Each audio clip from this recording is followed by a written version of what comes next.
5 contre Ward. Semaine, du fin de tir. Élevé! Pour Kevin Veilleux. Veilleux, belle montée. Coupe à la plaisir. Et le but! Kevin Veilleux! Ainsi seul encore une fois. Il va de la même fin et cette fois-ci réussi à marquer. Olivier! C'est tiré! Maxime Saint-Cyr! Échappé! Dans le gardien, élevé! Marcoux tire! Quel arrêt d'Étienne Marcoux!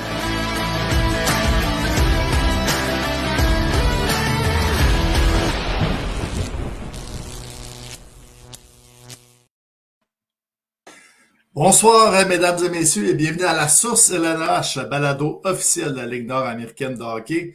Aujourd'hui, on reçoit à l'émission une légende du hockey senior, Denis Paul, qui va être avec nous dans quelques minutes. Dave, comment ça va? Ça va bien, ça va bien. Ouais, c'est pas tous les jours qu'on reçoit une légende au podcast, donc j'ai hâte de voir dans le fond, d'avoir des anecdotes qui nous racontent ça quand même. Il était là au tout début de la Ligue. Dans le fond, il a remporté 5 des 7 premières coupes, dans le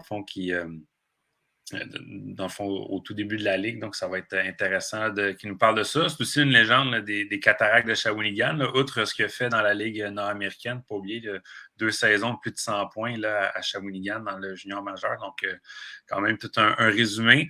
Puis sinon, c'est la première fois là, qu'on se parle depuis le début des séries. Il y a une ronde complète qui a été jouée, là, donc on va pouvoir parler un petit peu aussi là, des séries là, qui ont été commencées.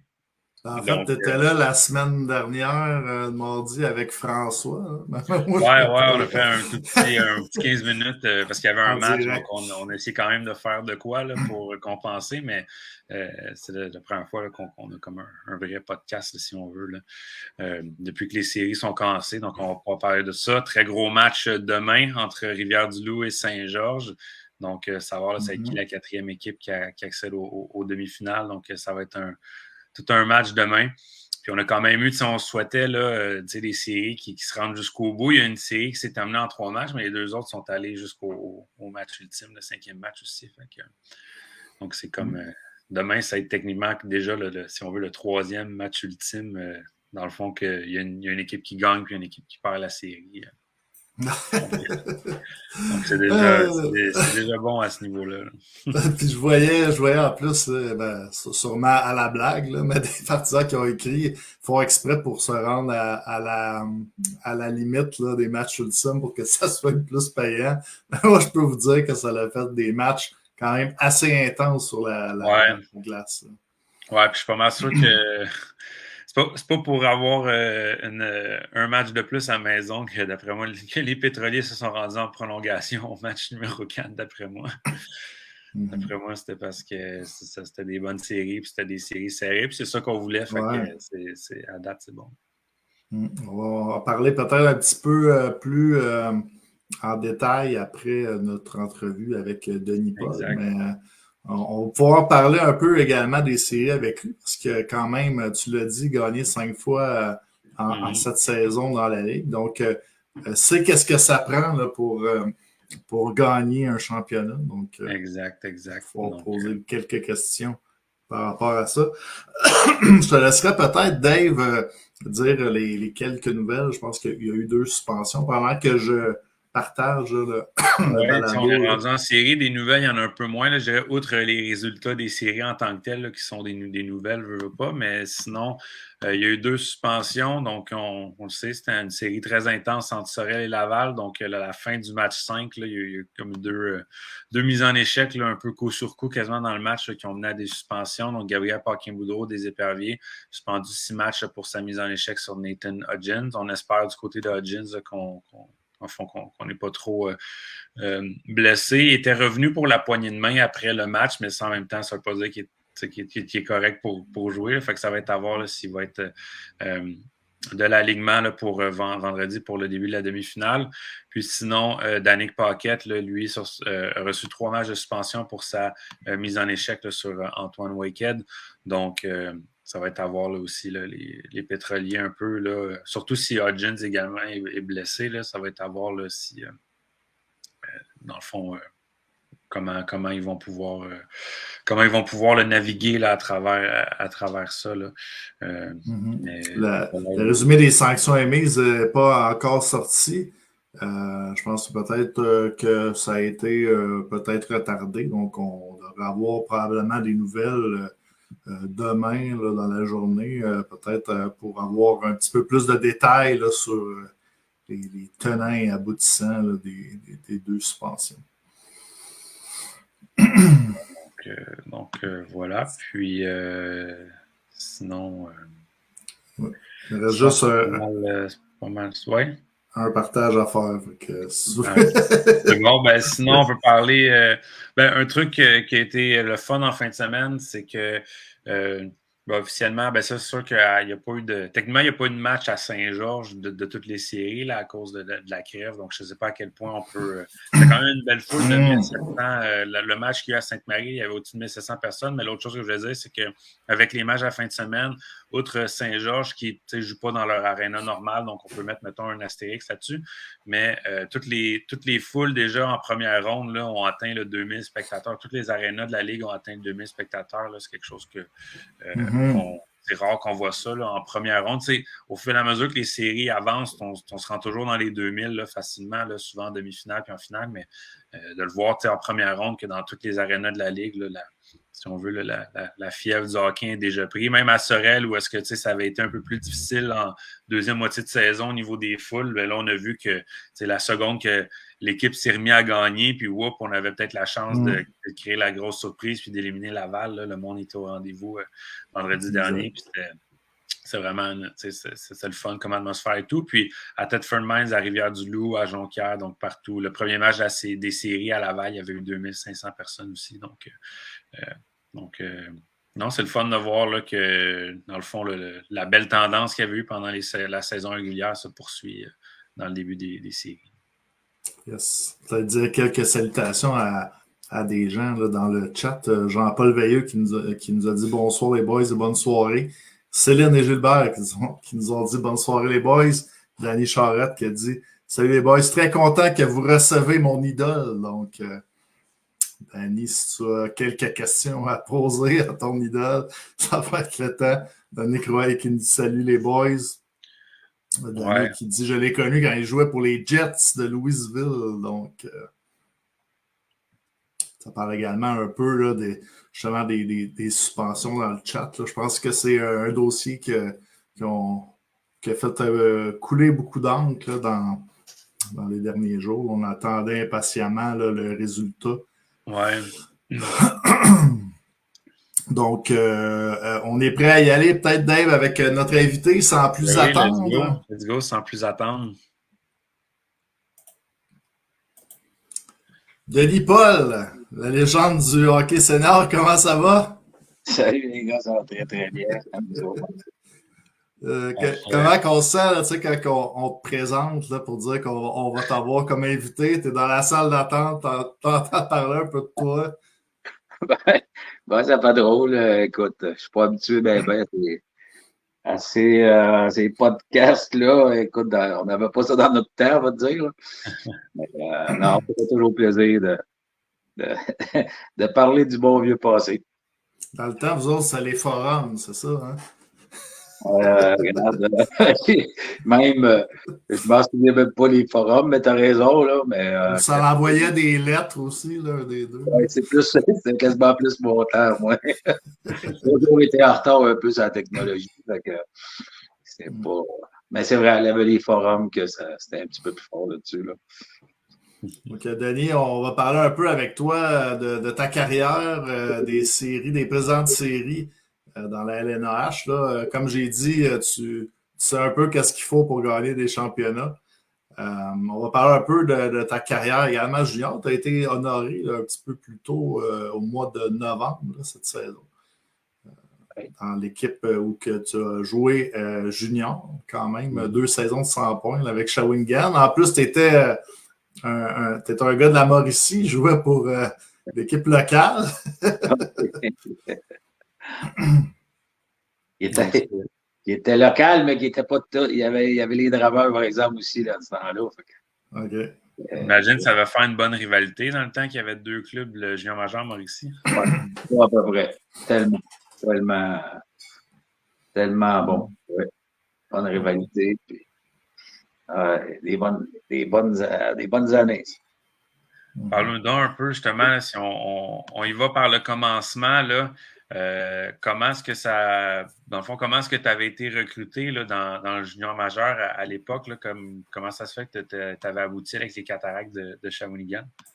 Oui, ben ça, c'est un petit peu par hasard parce que je n'avais pas été repêché. J'avais été invité moi puis mon chum Éric Baudin de Louisville, nous autres, on jouait budget 2A. Ensemble, que ça allait très, très bien. Puis on avait tous les deux été invités par Shawinigan en dernière minute. Ils ne savaient même pas de où qu'on venait. Nous autres, là, on était juste des touristes, comme on disait dans le temps. Puis finalement, c'était Ron Lapointe qui était là à l'époque comme coach. Puis au bout du camp d'entraînement, il a décidé de me garder et de me donner une chance de faire un peu plus long. Puis de fil en aiguille, ben, de match en match, ça allait toujours de mieux en mieux. Puis il m'a gardé. Puis j'ai joué 4 ans à Shawinigan. J'ai trouvé une petite photo, Denis, ici. On peut voir quand c'est une photo en noir et blanc, c'est parce que ça fait longtemps de jouer avec les Cataractes de 83 à 87. Tu as même été capitaine de l'équipe là, pendant 2 saisons. Oui, exactement. Parle-nous un peu justement là, de peut-être ton rôle de leader là, au sein de l'équipe. Là. C'était quand même à ta 3e et 4e saison. Oui, ben, c'est ça. Nous autres, les 2 premières saisons, ben, ma 2e saison, on est allé à la Coupe Memorial, puis il avait monté l'équipe pour qu'on aille loin, puis on s'était rendu en finale de la Coupe Memorial. Fait que c'était pas rien, mais sauf que l'année d'après, ben, on reconstruisait. Donc, on a perdu beaucoup de vétérans. Fait que je me retrouvais être le plus on était 4-5 quand même, là, mais des vieux de la vieille, on va dire, qui étaient à notre 3e saison. Fait que il était nommé capitaine. Puis là, on reconstruisait. On avait un nouveau coach qui était Georges Grégoire. Puis on a eu quand même deux bonnes saisons, mais ma 3e saison, c'était plus difficile. Notre 4e, on avait vraiment une bonne équipe, mais on ne s'est pas rendu au bout. Mais on a eu quand même des bonnes saisons quand même. Quand on regarde là, justement tes statistiques, notamment là, une saison de 60 buts en 69 matchs, l'année suivante, 53 buts en 53 matchs. Donc, j'imagine tu tirais quand même ton épingle du jeu. C'était quoi là, ton secret là, à cette époque-là? Tu étais toujours surtout tes 2 dernières années, tu étais dans les top scorers de la Ligue. Ouais, mon secret, là, il y avait deux noms, c'était Stéphane Lebeau, Patrick Lefebvre. Patrice Lefebvre. Et écoute, là, quand tu as la chance de jouer avec ces deux coéquipiers-là, ça aide beaucoup. Fait que, non, mais on jouait, on avait, ça jouait offensif, on va dire, dans ce temps-là, plus. Mais c'était deux joueurs incroyables. Puis, j'en ai profité, disons que ça allait quand même bien jouer avec ces 2 gars-là. Tu parles de joueurs incroyables. Il y a une saison que tu as joué dans la Légion majeure, puis je veux savoir si tu as peut-être un souvenir de ça. Tu as joué en même temps que Mario Lemieux dans la Légion majeure du Québec. Avais-tu eu la chance de jouer contre lui? Puis si oui, est-ce que tu as des souvenirs? Oh que oui. Oh que oui, parce que ma première saison, moi, je jouais sa 3e ligne, puis je jouais défensif. Fait que, j'ai eu la chance. La chance ou la malchance, là, on va dire. Là. Mais c'est moi qui le suivais là, dans nos matchs qu'on jouait un contre l'autre. Là. Je vais te dire que c'était pas trop facile. Mais, Vas-y. Non, mais c'était, écoute, il y a eu un match qu'on avait réussi à le tenir, là, presque, il a arrêté sa séquence qui était de je ne sais pas combien de buts, là, On l'avait tenu jusqu'à la troisième période à pas de points, mais à la fin de la game, il y avait quand même 2 points. C'était une réussite dans ce temps-là.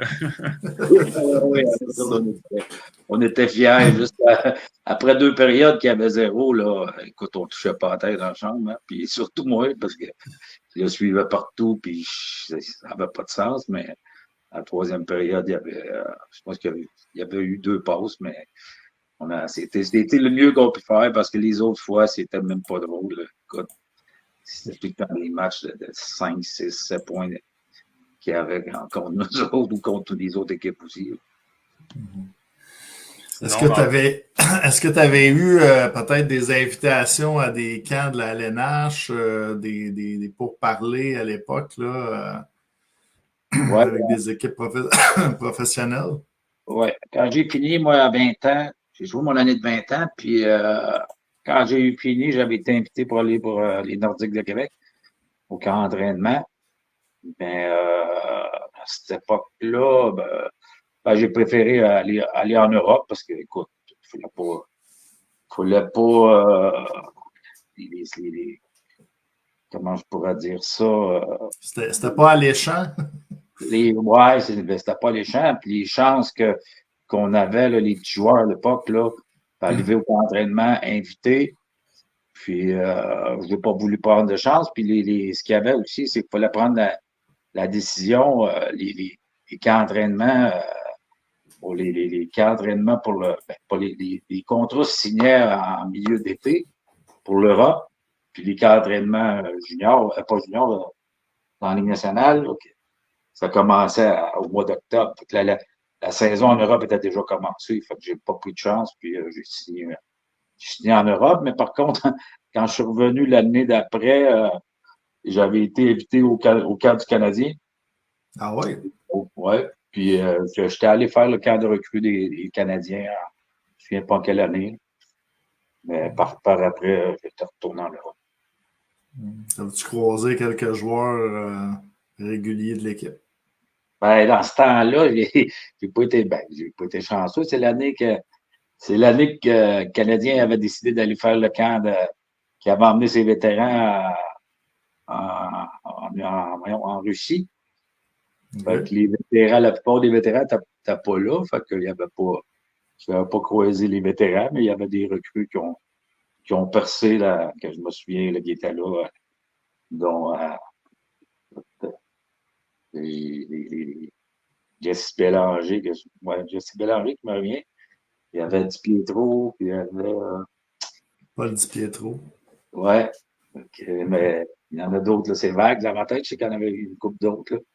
Tu as aussi de mentionner plutôt Stéphane Lebeau, là, avec qui tu as joué avec Shawinigan, qui a quand même eu des très belles saisons à Montréal. Ben oui. Puis là, justement, cette année-là, il était fini, il était vétéran, fait qu'il avait monté, il avait été faire le camp d'entraînement en Russie. C'était qui le coach dans ce temps-là? T'avais-tu la chance d'y parler ou de le croiser? Pour le Canadien? Oui. Si je ne me trompe pas, je pense que c'était Lemaire, mais je me souviens plus bien. Je pense que c'était Jacques Lemaire. Tu as peut-être eu ton invitation justement à cause de la partie que tu checkais Mario Lemieux puis que tu avais juste fait 2 points. C'est peut-être pour ça. Sûrement. Alors, c'est tout, mais on y pensait dans ce temps-là parce que l'avoir arrêté, on se disait, là, puis pas juste moi, là, parce que c'était pas. On disait l'avoir arrêté, on aurait tout passé dans le journal le lendemain. Puis si je ne me trompe pas, il a été arrêté. La séquence s'est pas arrêtée. Je pense que le match d'après ou l'autre match, puis le gars qui l'avait arrêté, ils en ont parlé.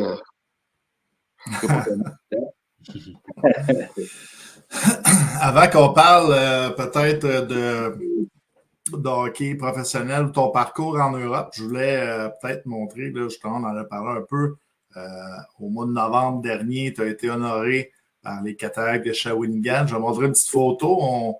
On t'a immortalisé là, avec une murale là, dans le centre Gervais Auto à Shawinigan. Ben oui. Donc, d'avoir reçu cet honneur-là, qu'on se souvienne de Denis Paul comme ça. Qu'est-ce que ça a été peut-être pour toi cette soirée-là? Ah, regarde, non, ça, c'était bien.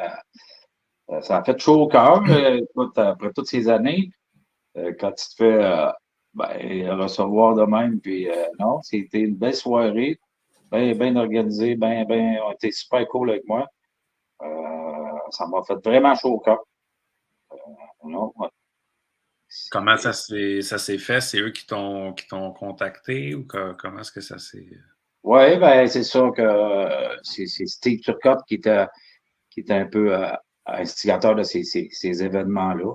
Il m'a téléphoné et il m'a demandé si ça m'intéressait. C'est sûr que j'ai dit oui. Écoute, surtout que j'ai joué mes 4 années à Shawinigan, puis comme je disais tantôt, là, on a eu des super belles saisons. Fait que, non, ça a été, c'était vraiment, vraiment, vraiment cool, vraiment bien apprécié. Tu parlais que tu avais filé en Europe là, après ta carrière junior. Tu as été joué en France, à anglais.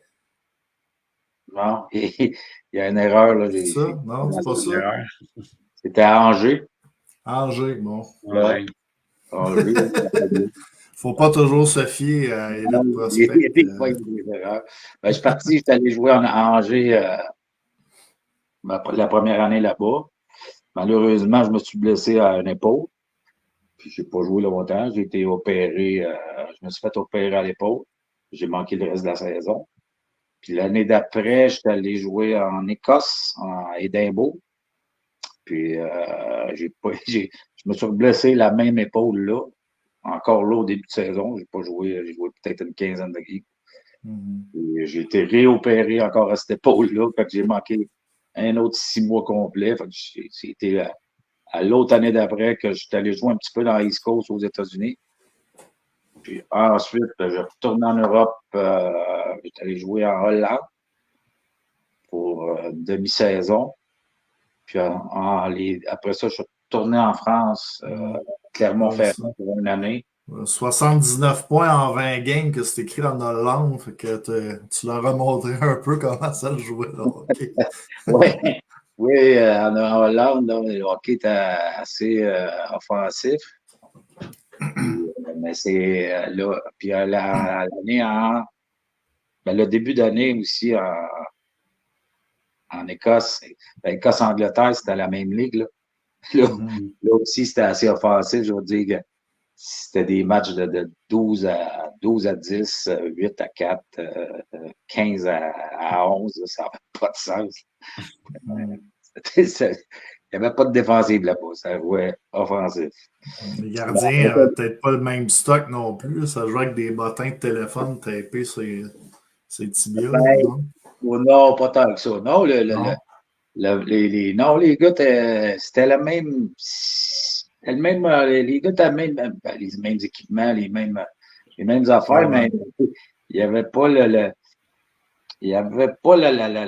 comment je pourrais dire ça? Le style papillon était peut-être pas en vigueur encore. C'était pas les goalers. C'est les organisations du hockey. Eux autres, c'était basé sur le. Il n'y avait pas de plan de match, puis il n'y avait pas. Ils mettaient la rondelle là, puis on va compter un but. Fait que, tout le monde partait voir les scores un but, puis tu faisais enlever la rondelle, puis là, toute la gang s'en allait pour aller compter de balle au bout. C'était ouvert le même tout le long. On le remettait pas. Mais les spectateurs aimaient ça. Fait que, ça chantait, eux autres étaient heureux. Ils voyaient des buts, puis des 10, 12, 15 buts, pas de problème. Si on regarde peut-être quelqu'un, un joueur là, qui sort du junior là, maintenant, il y a beaucoup l'école, puis on regarde peut-être pour pas juste un plan de carrière hockey, là, on veut un plan A, plan B. Du côté, dans ton époque, dans les années 80, tu quittais le junior, tu es allé jouer professionnel. C'était peut-être pas la même réalité. Ton plan, est-ce que c'était de devenir joueur de hockey professionnel, de te promener un petit peu en Europe, voyager en même temps? Oui, ben exactement. C'est que mon plan, parce que quand je suis arrivé junior, je n'avais pas de plan. Parce que, comme je t'ai dit tantôt, j'étais invité. Moi, j'aurais jamais pensé pouvoir jouer au hockey un jour, puis surtout pas gagner ma vie avec ça. Puis quand l'opportunité était là, ben c'est sûr que ça. Et puis j'étais pas le gars qui est allé à l'école ben. Fait que moi puis l'école, on n'était pas ben amis. Fait que je me suis tout de suite quand j'ai eu une opportunité d'aller là-bas, ben, pour moi, c'était l'idéal. Parce que là, aussi, il faut revenir à l'époque que les salaires dans la ligne américaine, tu sais, ça n'a pas de sens, là. C'était beaucoup plus payant à aller jouer en Europe parce que le payait en même temps, c'était pas les gros salaires, mais c'était les impôts payés, puis ils fournissaient l'auto, l'appartement, ces affaires-là. Tandis que, si je me trompe pas, là, quand on est dans la ligne américaine, les salaires étaient environ entre 25 et 30 000 $. Mais il fallait que tu payes tes impôts, il fallait que tu payes ton appartement, ton char, puis tout. Fait que ça n'avait pas de sens. De tous les endroits que tu as fait en Europe, c'est lequel que tu as aimé le plus? Écoute, je te dirais, la plus belle saison, point de vue hockey, coéquipier et tout, ça a été à Clermont-Ferrand en France. On a eu une super belle saison, puis tout était numéro 1. Par contre, la plus belle place pour jouer, ben pas pour jouer, pour vivre et avoir du plaisir, c'est en Hollande. C'était vraiment, c'était relax, mais c'était une belle place pour vivre. Puis ma dernière année, ça aurait dû être ma meilleure, mais avec mon chum Pat Black, du Québécois, un autre Québécois, l'équipe a déposé le bilan après, je pense, après un mois du début de saison. Fait qu'on n'a pas eu on a eu une belle saison en dehors de la glace pour vivre, mais on n'a pas eu de belle saison sur la glace parce que là, l'équipe elle avait arrêté de nous payer, puis plein de problèmes. Fait que c'était un petit peu, mais sauf que c'était une bonne année mémorable. Je suis resté chum depuis ce temps-là avec Pat Black. Comme on dit souvent quand on se voit, c'est comme mon frère. Ouais, ça, c'est le fun. Donc là, après cette saison-là, est-ce que c'est à ce moment-là que tu décides de revenir au Québec, justement? Oui, exactement. Puis c'est à cause de ça, de tous ces problèmes de. Puis à cette époque-là, il y avait plusieurs équipes qui ont commencé à avoir des difficultés financières, puis qui arrivaient comme ça. Là, ils partaient l'année, puis à un moment donné, ben, ils arrêtaient de payer, puis j'étais jamais certain si c'était pour être payé à la fin de l'année. Fait que je me suis dit que non, il y avait d'autres choses. Je suis revenu au Québec, puis dans ce temps-là, ben, je m'étais parti à un restaurant-bar, puis je pensais de pouvoir me faire gagner ma vie avec ça. Ça me prenait quand même quelque chose pour vivre. Puis là, j'avais arrêté de jouer au hockey. Puis finalement, au début de saison, je jouais pas, puis ça me manquait. Le senior de la Mauricie, ils sont venus me demander si ça me tenterait d'aller jouer pour eux autres. Fait que, dans la période des fêtes, j'ai commencé à jouer un peu avec eux autres pour le reste de la saison. Fait que j'ai bien aimé. Puis l'année d'après, ben eux autres, Cap-la-Madeleine, ils arrêtaient de jouer dans la ligue. Fait que moi, j'ai parti dans une concession à Louisville à la place. Fait que j'ai emmené des joueurs du Cap-de-la-Madeleine qui étaient là avec moi, plus des gars de Louisville, plus des gars de Montréal. Puis on est parti, puis là, le senior Mauricie a commencé, ben, il a continué pour eux autres, mais pour nous autres, Louisville a commencé comme ça. C'est ça qui a parti après ça à l'équipe à Saint-Gabriel, qui était la continuité de Louisville. Puis tu as un passé d'administrateur en plus d'un de joueur. Ah oui, c'est un plaisir. Je me suis occupé de ça pendant 2 ans.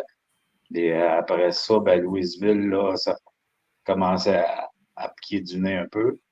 Puis l'équipe de Saint-Gabriel, ben, elle partait. Fait qu'on a décidé ben, ils ont décidé de partir une équipe à Saint-Gabriel. Les gars de Louisville, la plupart qui ont été capables se sont ramassés à Saint-Gabriel. Puis il y a eu des joueurs comme la Ligue de la Mauricie, je pense qu'elle a fini cette année-là.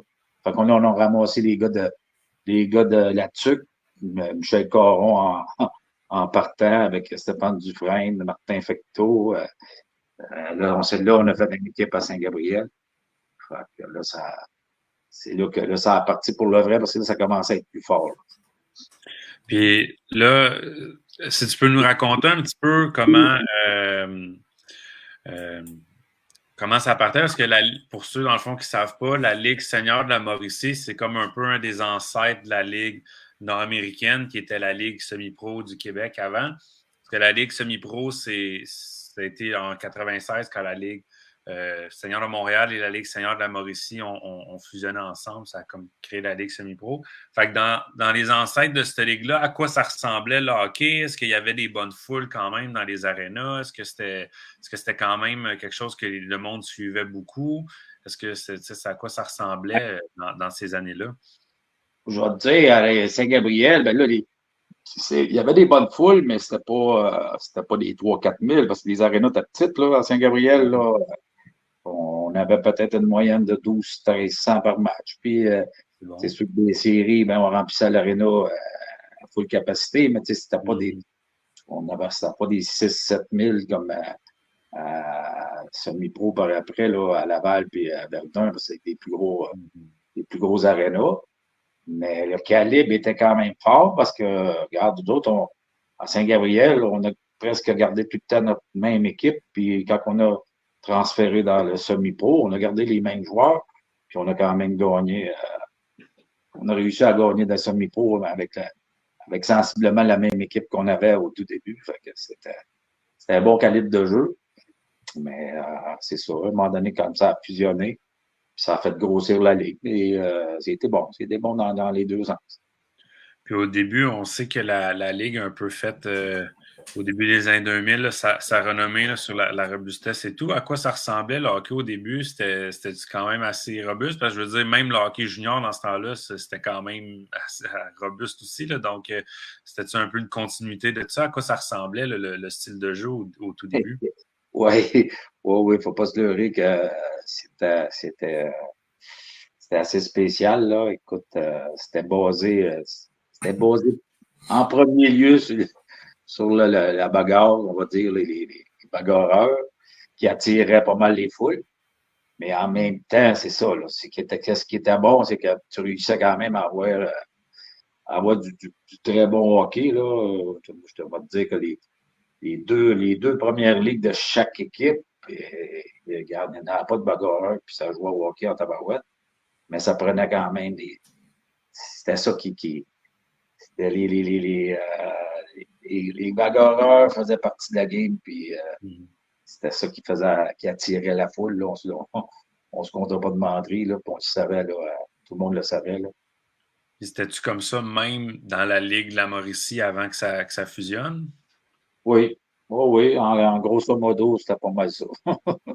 Ça en prenait. Je te dis pas que c'était moins pire, la ligne de la Mauricie, là, il y en avait moins, mais ça en prenait tout le temps un ou deux ou trois. Le monde se déplaçait pour ça, je pense, là, à l'époque. Là. Il venait pour le spectacle, on va dire. Et, donc là, c'était rendu avec le Blizzard de Saint-Gabriel, c'est la première année officielle de la Ligue semi-pro du Québec. À cette année-là, vous remportez la coupe, donc la toute première coupe de l'histoire de la Ligue, c'est vous qui l'avez remportée. C'est quoi que tu as comme souvenir là, de cette run de série-là là, dans ce temps-là? C'est quoi tes meilleurs souvenirs de ça? Ouais. Oui, parce qu'à Saint-Gabriel, là, comme je disais tantôt un peu, là, c'est plus une gang de chums qui s'est ramassée ensemble, puis on a formé l'équipe, puis on a gagné avec ce noyau-là. On était une famille, puis écoute, c'était quelque chose. Là. On jouait, tous les gars, on se donnait comme des malades. On était tous là, on n'était pas là pour l'argent, là, on était là parce qu'on aimait le hockey, on avait tout un job, on travaillait tout, mais on se donnait à cœur, là, comme ça se peut pas. Puis, regarde, on était comme une famille, là. Quand on a gagné, Je m'en souviens encore. On avait gagné à Saint-Gabriel en plus, puis c'était mémorable, ça. On va dire que c'était merveilleux. Et quelques salutations là, dans le chat avant qu'on aille plus loin. Là. C'est Fred Dufault qui dit salut mon polo. Martin Fecteau dit salut Tassio Denis Paul, un nom que j'ai souvent annoncé dans les premières années de la Ligue. Et ça, c'est pas. Ça ne doit pas être Martin Fecteau, mon chum, qui joue avec nous autres. Ça. C'est l'annonceur, ça. C'est ça, oui. Je ne le connais pas, lui. Mathieu Lasselle Champ qui dit une solide équipe. Richard Pion, Jean Bourgeois, ça jouait du gros hockey. Guy Latour qui dit salutations à Polo. André Tinum Gendron qui dit tout un joueur, salut Polo. Et Christian Sbroca qui dit également the best point. Ouais, la plupart des grands chums là, Tiggy Latour, c'était notre journaliste dans le temps à la Joliette. Sinon, Gendron, grand chum aujourd'hui. Tout à l'heure, quand je suis retourné à jouer au Cadre de la Madeleine, la première année quand je revenais d'Europe, c'était avec lui que j'ai joué. Moi, j'ai une question aussi pour revenir sur la Coupe. On a eu souvent des joueurs qui ont remporté la Coupe là, sur le podcast, puis c'est tout le temps une question qui revient, mais en 1997, ça ressemblait à quoi un party de championnat là, quand vous avez gagné la Coupe? Est-ce que tu as quelques souvenirs de cette soirée-là? Ouais, il n'est peut-être pas encore assez tard pour que je raconte ces affaires. Non, c'est une blague, mais non, écoute, c'était la bière à flot, puis non, c'était juste l'extase. Nous autres, on était c'était comme des gars qui se donnaient autant sur la glace qu'après la game, parce qu'on aimait ça sortir. On était tous des gars de 27-30 ans à peu près. Là. On disait qu'on en a profité. C'est un party, des parties assez mémorables. Ensuite de ça, là, les années suivantes, je pense que l'équipe là, à Saint-Gabriel, ça a déménagé à Joliette. Oui. Parle-nous un petit peu les années à Joliette, là, de ce que tu te rappelles, là, pas trop loin de la Mauricie, tu étais rendu dans l'Anaudière, mais parle-nous un petit peu des années là, à Joliette, là, comment est-ce que c'était là-bas? Oui, mais quand on a déménagé de Saint-Gabriel à Joliette, la première année, on a encore gardé pas mal notre noyau. Le même noyau, toujours les mêmes gars du début. Puis on a gagné. Notre première année à Joliette, on a gagné les séries. C'était encore une super grosse année. Puis ça a été super, tout a bien été, sauf qu'après cette année-là, ben là, tout a arrêté. Là. Les propriétaires ont décidé de vendre les joueurs, ils voulaient tout reconstruire puis de repartir à zéro. Mm-hmm. Fait que là, ça a comme cassé notre party, on va dire. Là. C'était la fin de toute notre gang de chums qu'on avait débuté ensemble. Fait que l'autre année d'après, la deuxième année à Joliette a été dure. Là. C'était notre pire année. Là. Les trois quarts des gars qui étaient là du début étaient partis. Puis il restait moi, je pense, puis Aspiro, là, puis j'ai de la misère à nommer les autres qui restaient. Là. Et là, on a reconstruit, reconstruit, on va dire. Ils n'ont pas reconstruit vraiment, c'est que là, la troisième année, c'était vendu, puis là, c'était la mission qui a acheté l'équipe. Puis là, c'était reconstruit pour le vrai, puis en pas grand temps, je vais te dire. Ils sont arrivés, là, c'était l'époque là, qu'ils sont arrivés avec Pépé Gendron, puis Sboka, Christian, mon grand job. Puis là, avec Stéphane Brien en tête et compagnie, puis ils ont tout remonté l'équipe. Puis en seulement cette année-là, écoute, on est allé chercher la coupe, puis on a gagné, puis une super de belle année. C'était une autre bonne année mémorable. Avec tout à l'heure, quand tu as dit mon chum Fred Dufault qui m'a envoyé salutations tout à l'heure, qui était avec les autres là. très apprécié. Puis à Joliette, là, justement, là, tu as parlé de Christian Sbroka et tout. Là, cette année-là, vous avez fini premier dans votre division. Puis là, dans les séries, là, vous aviez gagné également. Parle-nous d'un petit peu, là, justement, là, de quoi que tu te rappelles là, dans les séries, des équipes contre qui vous aviez joué. Je sais qu'il y avait des. On va parler de Laval plus tard, mais là, il fallait que tu aies joué à Laval là, dans le House of Pain de l'époque. On sait le Saint-Laurent aussi qui est devenu Verdun. C'était pas des endroits là, très hospitaliers. Là, donc qu'est-ce que tu te rappelles de ces rivalités-là? Ben oui, c'est ça. Nous autres, à Joliette, on avait une super équipe de hockey. Puis, point de vue robustesse, on n'était pas équipé pour, on va dire, pour faire le show puis jouer avec eux autres, malgré qu'on avait quand même. Jesse Grenier avait fait quand même une bonne job avec Michel Véronneau qui nous avait donné. A fait le job avec ce qu'il pouvait, parce qu'aller jouer, comme tu dis, à Laval à l'époque, puis à Verdun, là, c'était pas toujours Jojo, là. Mais nous autres, regarde, on jouait, les joueurs, je te parle, là, écoute, on regardait pas en arrière, puis on y allait, puis on les a battus, puis écoute, on s'est rendu jusqu'au bout, puis on a gagné.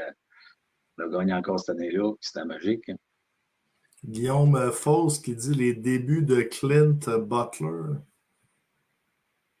Oui, Clint. Jesse Grenier, Ronnie Valenti.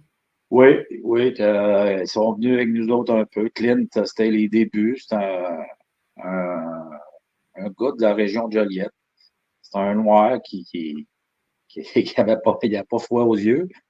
C'était surtout en dehors de la glace qui était apeurant un peu, on va dire. Ah ouais? Écoute,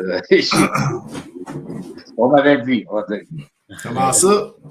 Regarde, c'est comme on dit. Mais non, mais il est arrivé. Il a quand même fait une papier job sur la glace, là, mais il était à ses débuts. Je veux dire, il n'était pas dire que c'était le meilleur important, mais la foule l'aimait bien, puis il s'est quand même bien défendu, puis il a fait des bons combats pour attirer la foule, on va dire. Là. Au niveau là, de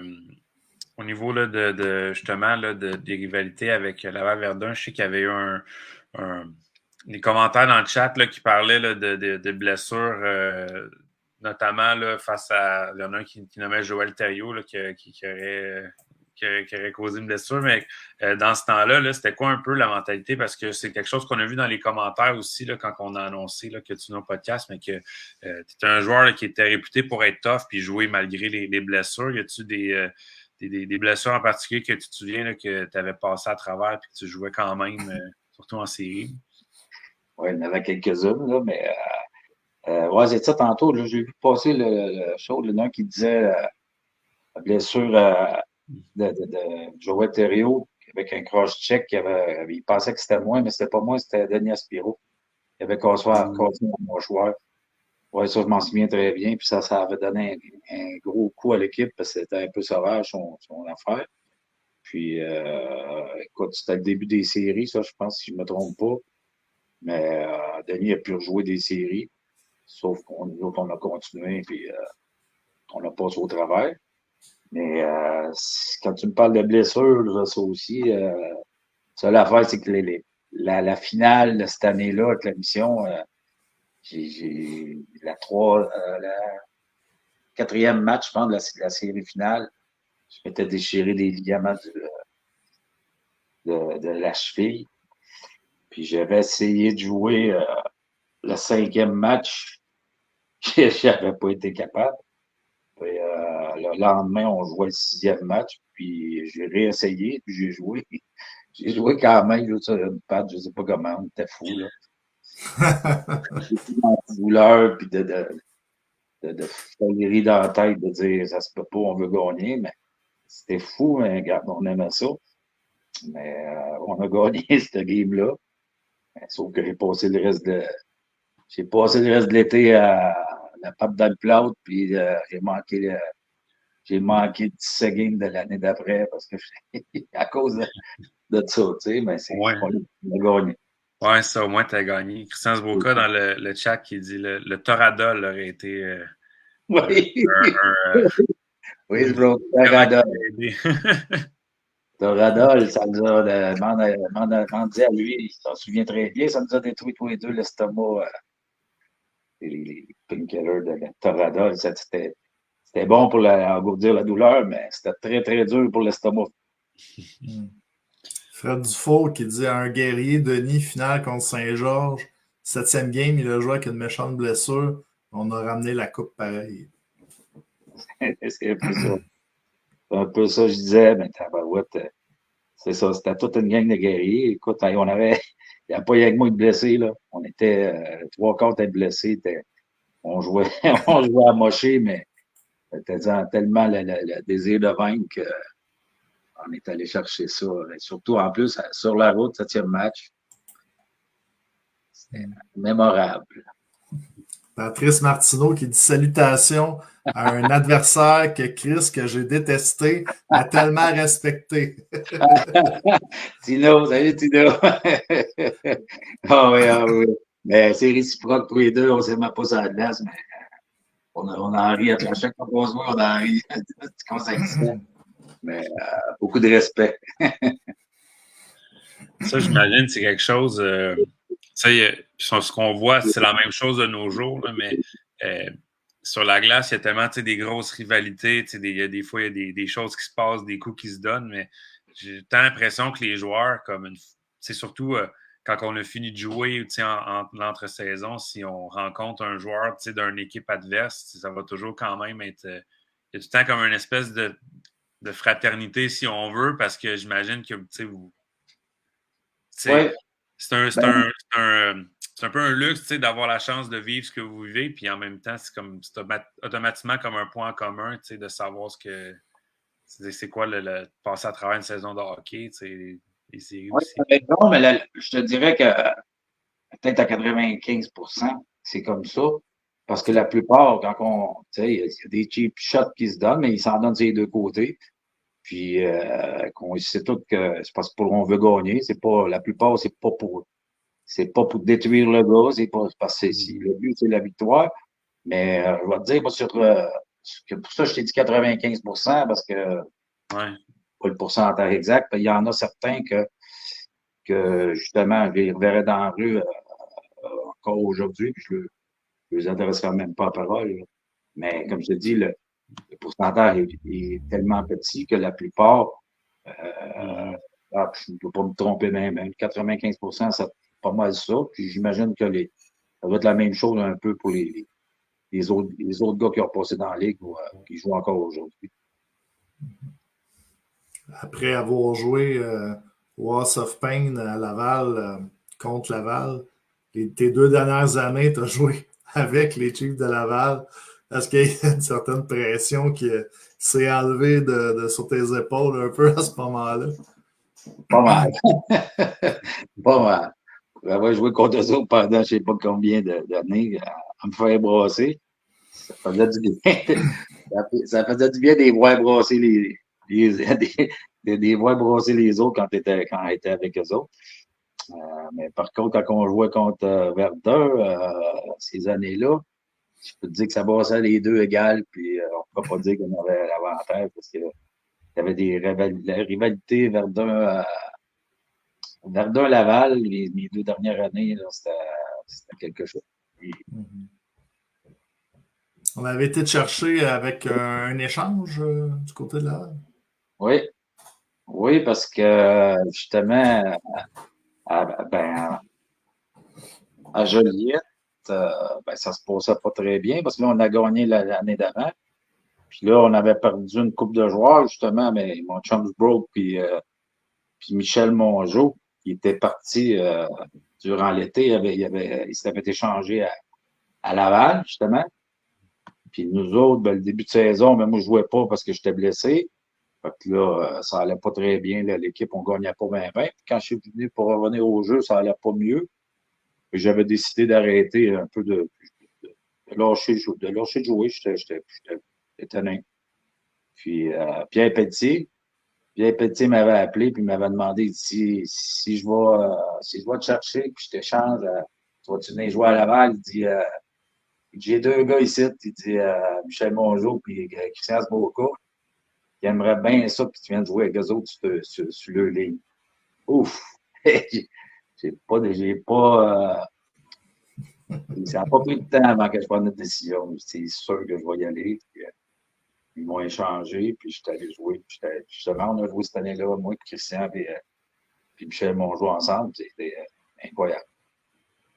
À Laval, dans ces années-là, il y a un personnage, là, personnage parce que c'est un peu là, la gimmick qui se donnait là, derrière le banc quand il faisait le show. Mais parle-nous donc de Bob Burger. Ça a été quoi tes premières interactions avec lui? Puis s'il y a des trucs qui t'ont marqué là, de M. Burger?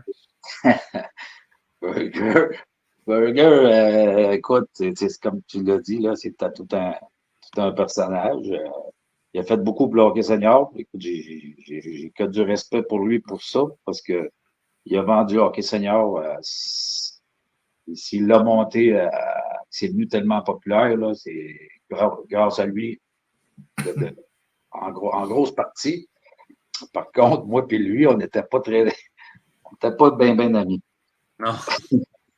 C'est que moi puis lui, regarde, ça m'a surpris. Il n'aimait pas bien mon style de jeu, je dis, à l'époque. Puis c'est Pierre Pelletier qui l'a convaincu de venir me chercher, parce que Bob, pas sûr qu'il m'aurait pris dans son équipe. Une fois que tu étais dans l'équipe, je veux dire, tu étais quand même, veux pas. C'est sûr que Bob Burger aimait beaucoup un certain style de jeu, mais veut pas pour gagner des coupes, ça prend des buts. J'imagine qu'à ce niveau-là, un moment donné, il a dû commencer à t'aimer un peu plus quand tu remplissais le filet. Ben, c'est ça, là. Je pourrais pas te dire, il me l'a jamais dit en pleine face, là, mais non, mais comme je pense que c'était ça. Cette année-là, il avait décidé de gagner parce qu'il venait à la Ligue souvent tout le temps, puis il arrivait dans les séries, puis il n'allait pas jusqu'au bout, puis peut-être et Pierre Pelletier a réussi à le convaincre de venir me chercher. Je ne dis pas je suis la raison pourquoi on est allé jusqu'au bout, mais il était allé chercher des joueurs qui avaient gagné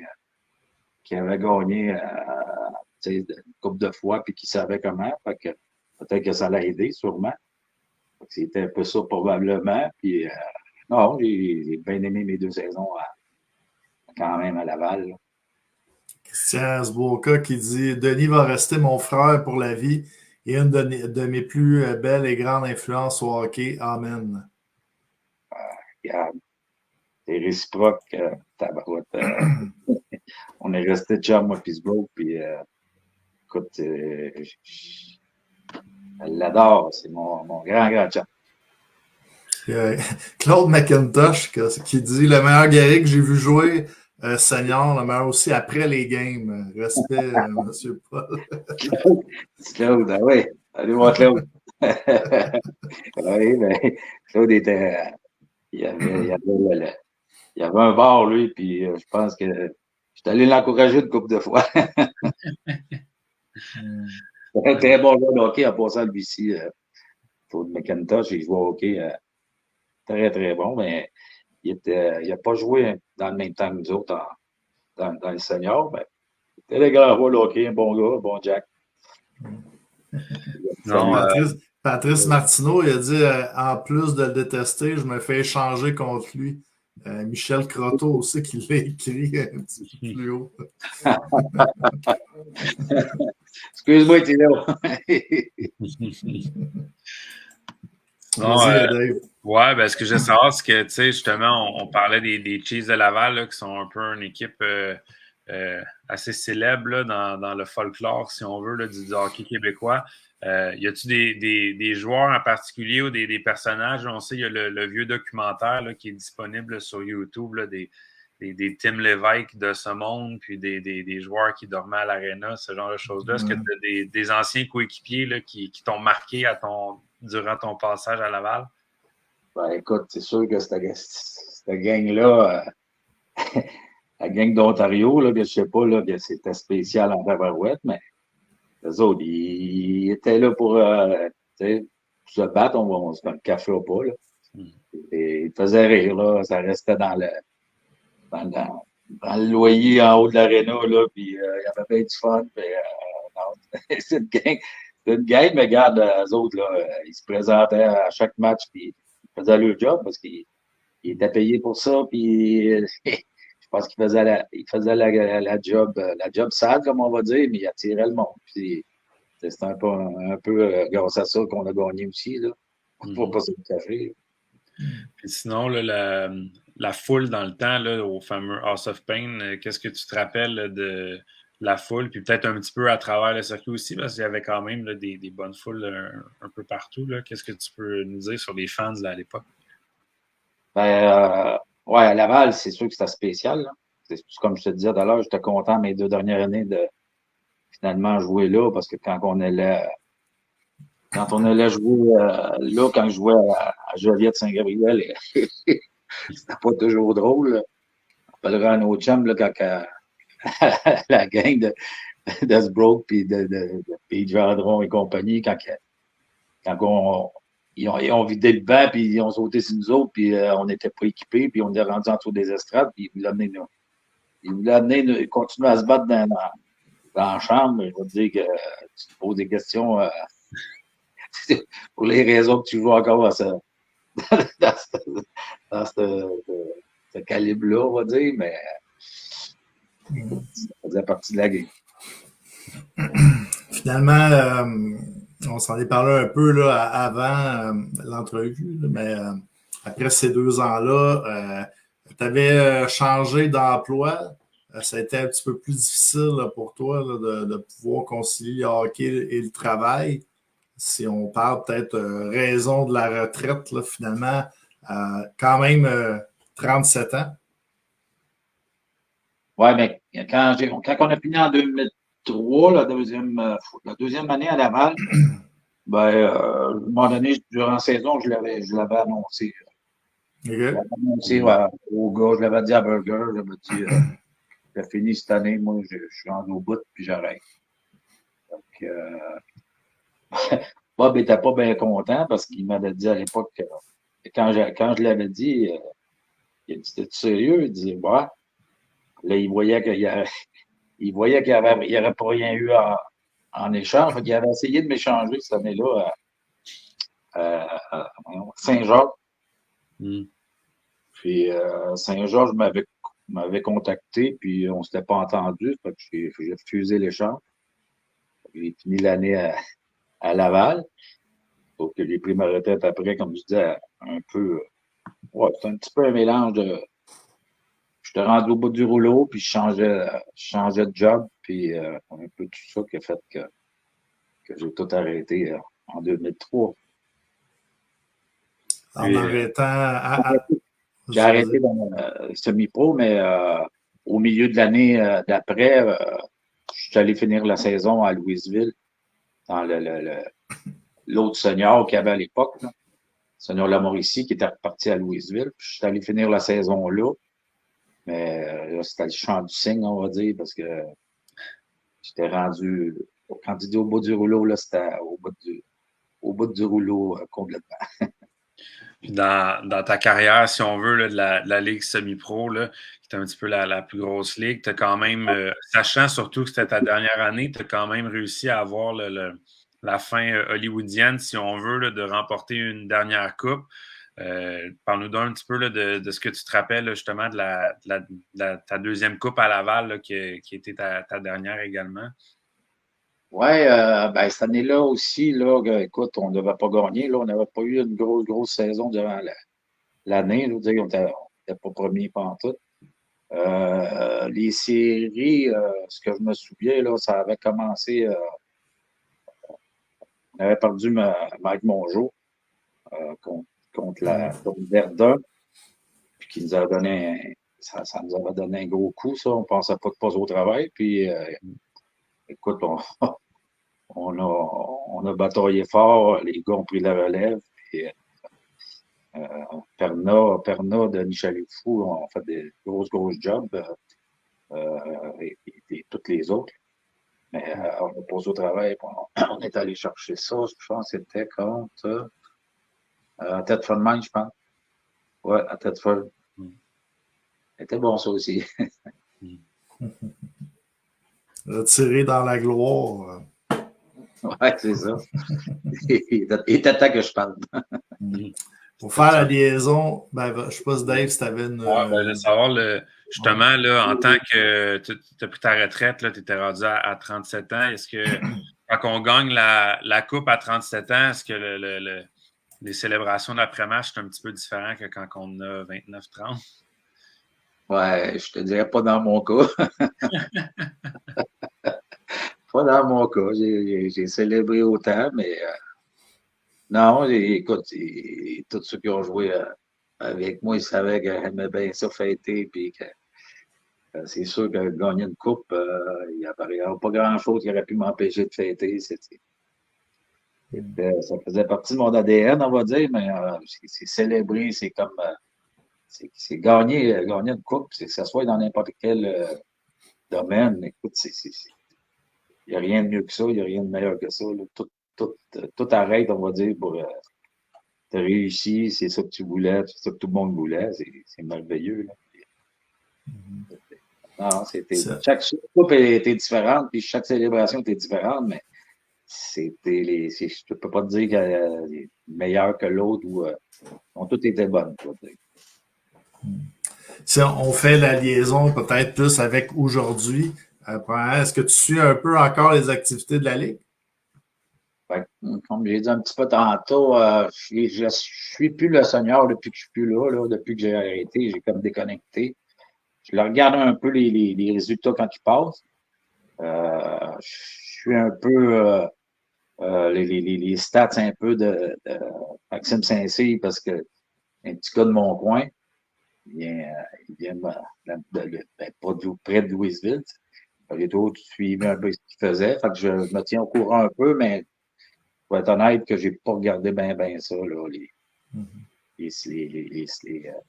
les résultats, là, j'y regarde un peu, mais je suis pas assidu. Toi qui as gagné. Ah ouais, vas-y, Dave, vas-y. Ouais, parce que ça voudrait dire que tu aurais un petit, si tu suis un peu les équipes, tu aurais peut-être un petit parti pris pour les 3L, qui est l'équipe de Maxime Saint-Cyr. Oui, effectivement. Ceux qui jouent demain le match suicide, là, je souhaite bien de pouvoir l'emporter. Continuer. Toi qui as gagné 5 coupes en 7 saisons, peut-être quand même que ce soit en 2024 là, ou à l'époque, qu'est-ce que ça prend là, pour gagner un championnat? Là, si tu avais un peu un message à dire aux joueurs d'aujourd'hui. Ben, écoute, c'est un peu comme tu as dit, là, soit en 2003, en 2000 ou là aujourd'hui, mais c'est pas un joueur, c'est l'équipe. Quand tout le monde est sur la même page, puis tout le monde est sur la même page, puis tout le monde travaille dans le même sens. Si tu es capable de réunir toute cette gang de gars-là puis qui forcent dans le même sens, c'est la seule façon de gagner. Si tu en as un parmi ta gang qui s'en va pas dans le même sens, écoute, c'est certain que tu vas manquer ton coup. Là. La journée que tout le monde s'en va là, tu as des grosses chances de réussite. Puis toutes les fois qu'on a gagné, c'était tout le temps ça. C'est tout le monde arrivé dans le même état d'esprit. Tout le monde se donne corps et âme. Tout le monde se donne pour la victoire. Et puis, écoute, après ça, c'est sûr que ça te prend une petite dose de chance. Là. Faut pas se leurrer. Là. Faut la rondelle, la tourne de ton bord, on va dire. Là. Mais c'est une équipe. C'est l'équipe ensemble. C'est que la journée que tu penses tout à la victoire, tu travailles tout pour le même résultat. Tu peux pas gagner sans ça. En tout cas, moi, ça m'est jamais arrivé. Dans les entrevues, justement, un peu qu'on te demandait là, le secret de ton succès, tu parlais que tu as joué avec des bons coéquipiers dans ta carrière. Quand même humble, mais c'est un message qui revient là, de ton côté. Ben, c'est officiel. C'est officiel. Tu gagnes pas tu gagnes jamais quand tu es tout seul, puis tu n'es jamais bon quand tu es tout seul. Si tu peux, ton coéquipier, il est aussi important, sinon plus important que toi. Fait que, qu'elle soit ton gardien, qu'elle soit ton défenseur, qu'elle soit tes deux ailiers, tu n'es jamais meilleur que les autres parce que si tu n'es pas bon en équipe, tu ne seras pas bon tout seul. C'est pas au ping-pong, ça. C'est un jeu d'équipe. Fait que, c'est le même que je l'ai toujours joué la game, puis c'est le même que je l'aurais. Si j'aurais coaché, je l'aurais montré le même, puis c'est toujours ma pensée a toujours été comme ça, puis elle ne changera jamais. Si on regarde là, peut-être la saison que tu disais qu'à Laval, Michel Mongeau avait eu une grosse blessure. Si on fait peut-être le parallèle aujourd'hui dans les équipes, là, dans certaines équipes, il y a eu des grosses blessures également. À quel point tout le monde en donne plus, là, ou qu'on se dit, OK, on le fait pour Michel dans la chambre, ou à quel point que justement tous les coéquipiers en donnent plus là, pour arriver au. Ben, c'est ça, exactement. C'est comme je disais tantôt, c'est là que tu vois que ça faisait partie de ce que je disais, quand tout le monde s'en va dans le même sens, là, ça ne veut pas dire les 17 joueurs sur le line-up, là, ça veut dire peut-être les 21-22, là, les gars qui ont pris la place de certains joueurs, là. C'est eux autres qui font souvent la différence entre la victoire et la défaite. Parce qu'eux autres, ils rembarquent, puis ils ont une grosse tâche à effectuer, mais ces gars-là, là, c'est souvent les plus importants. Puis ils se donnent autant, là, puis là, tout le monde, ils sont dans la même, ils vont dans la même direction. Puis, en tout cas, dans notre sens, à chaque fois, il y a tout le temps eu des blessés, puis c'est tout le temps ces gars-là. C'est de la profondeur de ton équipe, puis c'est une famille, fait que quand tout le monde force ensemble, tout le monde en donne un petit peu plus, puis comme tu dis, on la donne souvent pour le gars qui a été blessé, mais ta barouette, c'est une motivation de plus, puis si tu réussis à aller jusqu'au bout, ben, chapeau, mon âme, c'est là. Comme je dis, c'est pas l'histoire d'un gars, là, c'est l'histoire de plusieurs et de toutes. Si on fait peut-être un parallèle aussi avec cette année, on a reçu Bob Desjardins là, des Marquis de Jonquière, nous disait qu'après le 12e match de la saison, là, ça allait plutôt, ça allait pas très bien. On a eu une grosse discussion dans la chambre, puis depuis ce temps-là, ça a changé des choses. Maintenant, là, on le sait, attendent leur adversaire en demi-finale. Mais de ton côté, là, est-ce qu'il y avait est-ce que toi, tu t'es levé peut-être dans la chambre pour faire un speech? Est-ce qu'il y a des joueurs là, qui se levaient pour casser un bâton, pour faire changer les choses de côté là, à ton époque? Oui, ben écoute, moi je te dis pas, je l'ai fait plusieurs fois, mais nous autres, on était souvent là dans des équipes des joueurs. Comme je te dis, c'était pas l'histoire d'un gars. Tu sais, t'avais plusieurs. On me rappelait ça des têtes fortes, là. On avait plusieurs gars qui prenaient ça à cœur. Fait que c'était pas toujours le même qui se levait. Puis c'était souvent ça. C'était souvent. Tu sais, puis tu n'avais pas besoin de casser un bâton, là, ça, c'est. Oui, on l'a fait des fois, là, mais je te dirais que ça. Je me souviens pas que ça allait revirer une série de balles complètement. Tu sais, il y a toujours. C'est toujours beaucoup de choses qui arrivent. Là. Oui, une fois, une petite crise à un, mais souvent, t'as deux, trois affaires qui arrivent en même temps. Parce que moi, j'étais pas du gars, j'étais pas du genre à virer tout le monde à l'envers. J'étais plus un gars qui prêchait par l'exemple sur la glace. Parce que d'un speech dans la chambre, j'étais vraiment pas fort là-dessus. Là. Les gars te le diront. Là.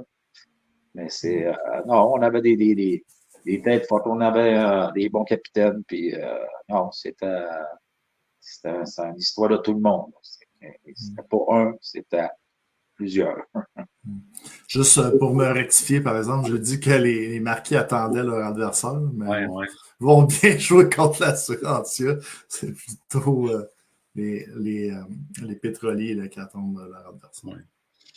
T'avais montré des photos tantôt? Est-ce que tu en avais? Ouais, ben j'avais la photo en noir et blanc. J'avais quelques photos. J'ai quelques photos également avec dans l'uniforme des Chiefs, là, ici, Mm. quand tu lèves la coupe. Mais j'ai aussi des photos, là, parce qu'en 2013, à Trois-Rivières, tu as été honoré par la Ligue nord-américaine pour l'intronisation au temple de la renommée de la Ligue. Donc, ça s'était fait là, à Trois-Rivières. J'ai retrouvé des photos également cette soirée-là. OK. Oui, je me souviens. C'était, comme je disais, je pense que c'était la dernière fois que je suis allé voir un match semi-pro. Donc, on voit que tu avais pris le micro. Qu'est-ce que tu avais dit, là, peut-être à la foule ou comme un remerciement? Ouais, j'étais pas. Je suis pas un spécialiste de ça, mais ça arrivait une couple de fois qu'il était obligé de le faire, fait que j'improvise, là, mais je me souviens que c'est sûr que je l'avais dit, c'était les spectateurs, c'était les fans qui faisaient qu'il y avait encore la Ligue, puis que c'est grâce à eux autres que la Ligue, elle existe, puis elle existe encore. Puis si elle existait dans mon temps, c'est carrément eux autres qui font qu'il y a encore du hockey aujourd'hui senior, puis que souvent que les gars comme moi, ils ont continué à faire à jouer la game un peu plus longtemps qu'ils l'auraient fait, là. C'est avant d'aller jouer dans les bonnes lignes de garage. Mm. L'émission pourrait quasiment se finir là-dessus, Denis. Sur ce beau message. Il n'y a pas de soin. C'est un peu ce que je veux dire au monde. Ouais, ben, au niveau de. Puis sur la photo, il y avait deux. Dans le fond, là, c'est trop drôle parce que t'es un capitaine qui a gagné la coupe dans la Ligue nord-américaine, mais il y avait Bruno Saint-Jacques qu'on a déjà au podcast, puis Tommy Lafontaine, qui eux aussi sont des capitaines qui ont fini par lever la coupe dans la Ligue nord-américaine également. Donc, c'était une bonne une belle photo. Yes. Sinon, est-ce que tu avais, Dave, des petites questions à rafale, comme qu'on fait d'habitude? Ou, Oui, j'ai des petites questions. Là. Donc, dans le fond, les petites questions à rafale, là, c'est vraiment simple. Là. C'est la première chose qui te vient en tête. Donc, ton premier souvenir de hockey, quand tu étais petit gars, là, que tu as mis des patins ou que tu jouais avec un bâton? Ouais. Vite fait, là, ça serait la première fois que je suis allé jouer mon premier match organisé, c'est en arrière du collège à Louisville, on n'avait pas d'aréna, fait que c'était dehors, puis on allait jouer là pour la première fois, puis qu'on se gelait les pieds complètement, puis qu'il nous faisait marcher dans la neige après nu-pieds dans la neige après les matchs, là. wow. Les pieds dans la neige. Oh, oui. Oh, ouais, toute la gang du pied, puis on tout en arrière de l'autre, aller marcher dans la neige. Ça, c'était la façon de dégeler les pieds à cette époque-là. Pourquoi est-ce que tu portais ton numéro? Là, on a vu avec les cataractes, tu avais le numéro 8 là, quand tu as été honoré. Je pense que tu avais 88 à Laval dans le temps. Est-ce que le 8 avait une signification particulière? Ben, à Louisville, je sais pas quand peut-être puis oui, ou je sais plus quand on choisissait notre numéro, qui est complètement comme ça, que j'ai commencé à prendre le 8, mais pour aucune raison, parce que celui-là, je l'aimais bien. Puis je l'ai toujours porté par après à Louisville, on va dire. Mm-hmm. Fait que quand je suis arrivé à Shawinigan, la première année, j'avais pas le 8 parce que Ron Lapointe, il voulait pas qu'on porte des numéros 5 quand on était petit. Il disait que les numéros doubles, nous faisaient paraître plus gros. C'est bon, ça. La première année, je jouais avec le numéro 21, mais en tombant, puis j'étais recru, fait qu'il n'était pas question que je me demandais mon numéro. Ma deuxième année, mais quand je suis arrivé vétéran, je peux-tu faire une demande, je peux-tu avoir mon numéro 8? Il a dit oui. Là, je l'ai eu le reste de mon junior, mais par après, je l'ai eu où ce que j'ai pu, là, surtout senior. Puis 88, c'est une anecdote, c'est à Saint-Gabriel, au début, quand ils ont fait faire le set de chandail, c'est que c'était au début de tout durant l'été, puis durant l'été, je n'étais pas supposé d'aller jouer pour eux autres. Fait que, ils n'ont pas fait faire le numéro 8. que j'ai pas commencé la saison avec eux autres. Je suis arrivé peut-être juste pour le début de la première match ou quelque chose comme ça. J'ai pas fait de la d'entraînement. Puis il n'y avait pas de numéro 8, fait que j'ai pris le numéro 88. Fait que, numéro 88, c'est arrivé de là. Parfait. Ensuite, ton idole au hockey? Là, le hockey, c'est dans le temps. Dans le temps, c'était Wayne Gretzky. C'était mon idole quand j'étais plus jeune. J'étais Tiggy Lafleur au début, puis Wayne Gretzky, on va dire, quand j'étais rendu junior. C'était pas mal ça. Sinon, selon toi, le meilleur joueur avec qui tu as eu la chance de jouer? Ben, le meilleur que j'ai eu la chance de jouer, pour moi, c'était Pat Lefebvre. Tu sais, overall, c'était Patrice Lefebvre. Après, Stéphane Lebeau. Puis si on s'en va dans le senior, ben c'est Mike Mongeau en premier, mais je veux te dire que le champion, Christian Sboka, le champion, Jean Bourgeois, vite fait, dans les joueurs que j'ai joués ensemble, là, Tabarouette, on va te dire de quoi, c'était tous des cas des joueurs. C'est bon. Est-ce que tu avais une routine d'avant-match? Des petites superstitions? Pas vraiment. J'étais pas dans les. Il y en avait il y en avait des pas mal plus superstitieux que moi. Non. Moi, j'avais pas vraiment de routine. J'arrivais de bonne heure, puis je faisais mes petites affaires, mais pas rien dans. C'est pas de. Il y en a que c'est tout le temps classé, ces affaires-là. Là. Non, j'étais pas. Dans tes souvenirs de Ligue semi-pro à l'époque, c'était, selon toi, là, ton coéquipier qui te faisait le plus rire ou le plus drôle, là, si tu peux te rappeler? Tu me prends les à plusieurs, là, mais rire. Bon, dans une chambre de hockey, des bouffons, là. Richard Hamelin, c'était un très bon qui nous a fait rire, pas juste moi, là, c'était l'équipe au complet. Là. C'était bouffon du. On va dire que c'est lui pour les besoins de la gauche. Celle-là va être un peu plus tough parce qu'il faut que tu en nommes un. Mais ton meilleur souvenir dans la Ligue nord-américaine, là, qui était la Ligue semi-pro? Oh. Ben, ma première coupe, on va dire. La première fois que tu lèves la coupe, c'est à Saint-Gabriel. La première fois qu'on l'a gagné, c'était la première des 5, mais on va dire que c'est elle la plus dure, on va dire. Puis après ça, les autres sont toutes dures, là, mais c'est trop la première. On va dire que c'est celui-là. Avais-tu déjà gagné une coupe quelconque avant, dans ta... Oui, parce que la même chose que je te dirais là, la Louisville, la première année que parti l'équipe, on est allé chercher, on a gagné la coupe cette année-là, qui était, tu sais, pour la Louisville, nous autres, là, Louisville, c'est pas gros, là. On est à l'aréna à tous les games, puis l'aréna était full, puis ça aussi, ça a été un bon souvenir. C'est bon. Puis, sinon, ton repas préféré? Aujourd'hui, on va dire un bon steak, mais à l'époque, c'était toujours le spaghetti. Hein. Je te dirais qu'on n'en mange quasiment plus parce que n'importe quel joueur de hockey, à l'époque, il n'y avait pas de nutritionniste. Il me faisait manger du spaghetti à peu près 8 fois par semaine. C'est bon. Ton film préféré ou série télé? Ah, ben, je suis pas bien gars de film, là. Les séries, ouais, j'en écoute, là.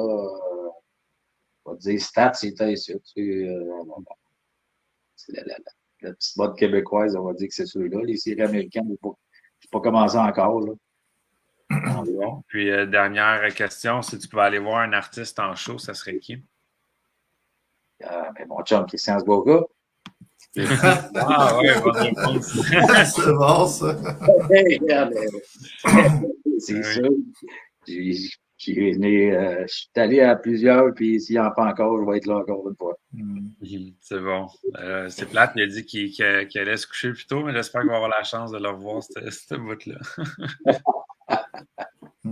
Peut-être tu vas avoir la chance de jouer dans une de ces pubs à un moment donné. Ben oui. C'est jamais. Ça fait des bonnes, là.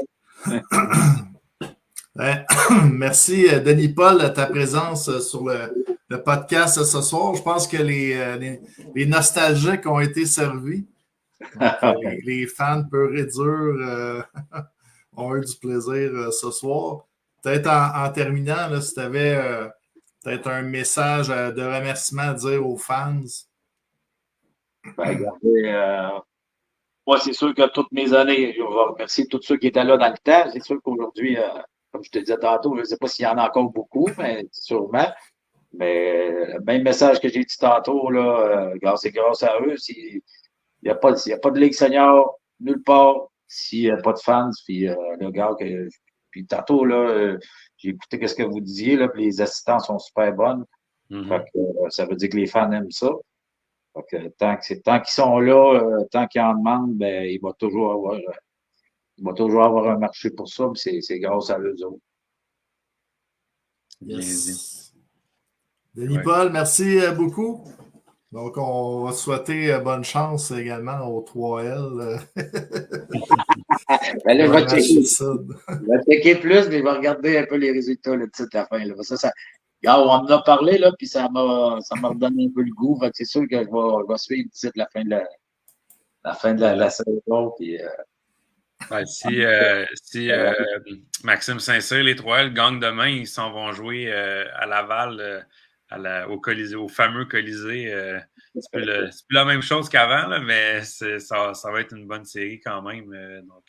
Ouais, ben, je vais suivre ça, les gars. C'est bon. Parfait. Merci, Denis. Bonne soirée. Hey, merci bien, les gars. La belle fun. Bye-bye. Salut à tout le monde. Salut. Et voilà, Denis Paul, légende du hockey senior. Oui. C'était plaisant. Oui. Voir le regard d'hier à aujourd'hui.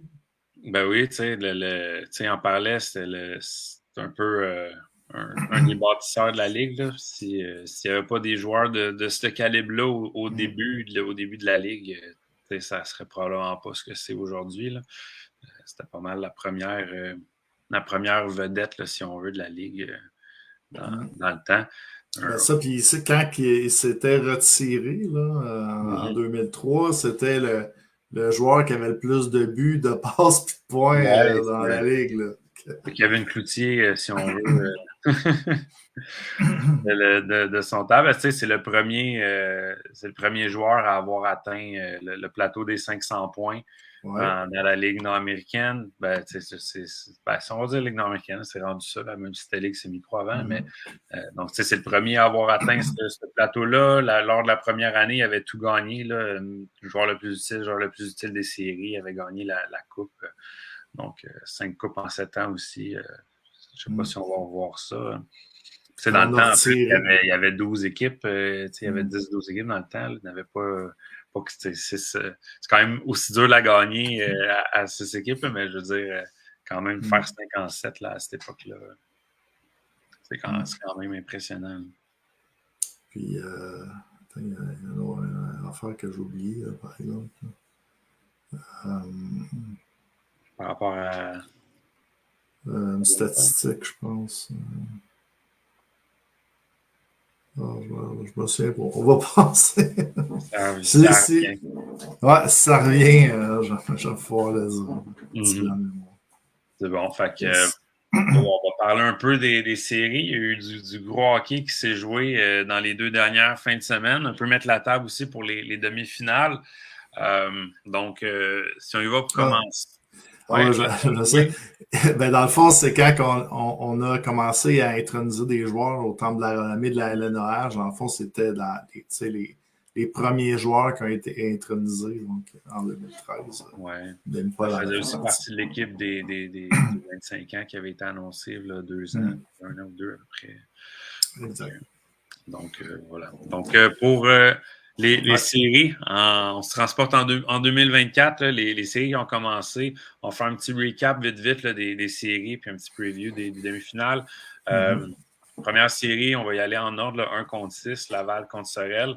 Dans le fond, je pense que le résultat final, c'était un peu ce que les gens s'attendaient, que Laval gagne cette série-là. Je pense que le comment a été très différent de ce à quoi les gens s'attendaient.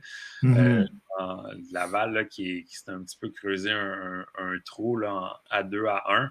Je pense que Sorel ont joué dans leur force de façon admirable. Les joueurs se sont donnés pour la cause, puis c'était beau à voir.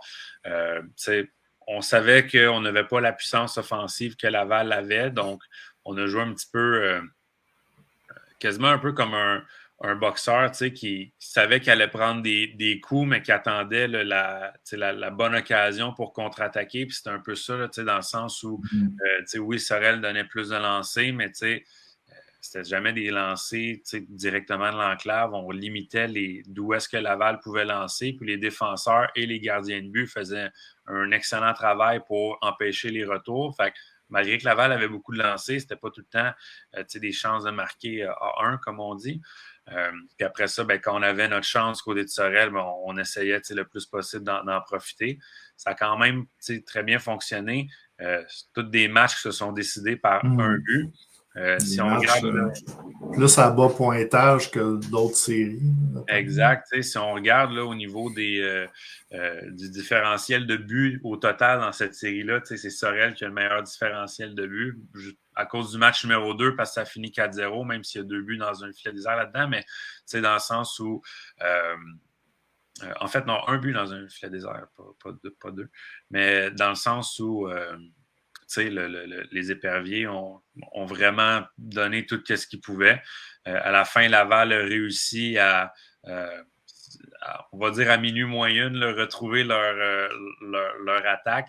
Donc, on réussit à aller chercher 2 grosses victoires pour réussir à gagner cette série-là. Mais c'est quoi qui a fait la différence peut-être de la victoire de Laval? C'est sûr que si on regarde le match numéro 4, on a quand même réussi à faire débloquer notre attaque. On est quand même allé chercher 5 buts dans ce match-là. Fait que moi, je pense que ça a été ça la différence. Il y a 2 buts dans ce match-là, celui de celui de Joannette et celui de Laos, qui étaient plus des tirs, qui étaient quand même les 2 seuls buts de la série qui sont des tirs précis. Parce qu'habituellement, quand Philippe Desrosiers voyait la rondelle, il faisait l'arrêt. C'est comme les 2 seuls buts de la série où est-ce que ça n'a pas été une déviation ou un retour de lancer, un truc comme ça. Là. Mais je pense que Laval, d'avoir une série contre Sorel, ça va vraiment les aider, selon moi, dans le futur, parce que Laval ont dû comprendre que, selon moi, en série, les buts, malheureusement, on ne peut pas aller les chercher avec la finesse puis notre talent. En série, ça va souvent être des rondelles déviées, des retours de lancer, des buts garbage goal, entre guillemets, là, qu'on va chercher autour du filet, ce genre de choses-là. Fait que, de jouer une série contre une équipe qui nous a vraiment forcé de faire ce genre de travail-là, je pense que ça va les aider dans le reste de leur parcours. On était obligé d'augmenter notre jeu d'un cran du côté de Laval. On l'a vu à la fin. On jouait beaucoup plus des épaules également. On était plus impliqués. Sinon, le point tournant aussi, il y a un double avantage numérique dans la prolongation, dans le match numéro 4. C'est sûr que c'est facile de regarder ça et de dire, c'est sûr que Laval ont gagné. Ils ont eu cette opportunité-là en avantage numérique. C'est sûr que oui, c'est rare que ça arrive en prolongation.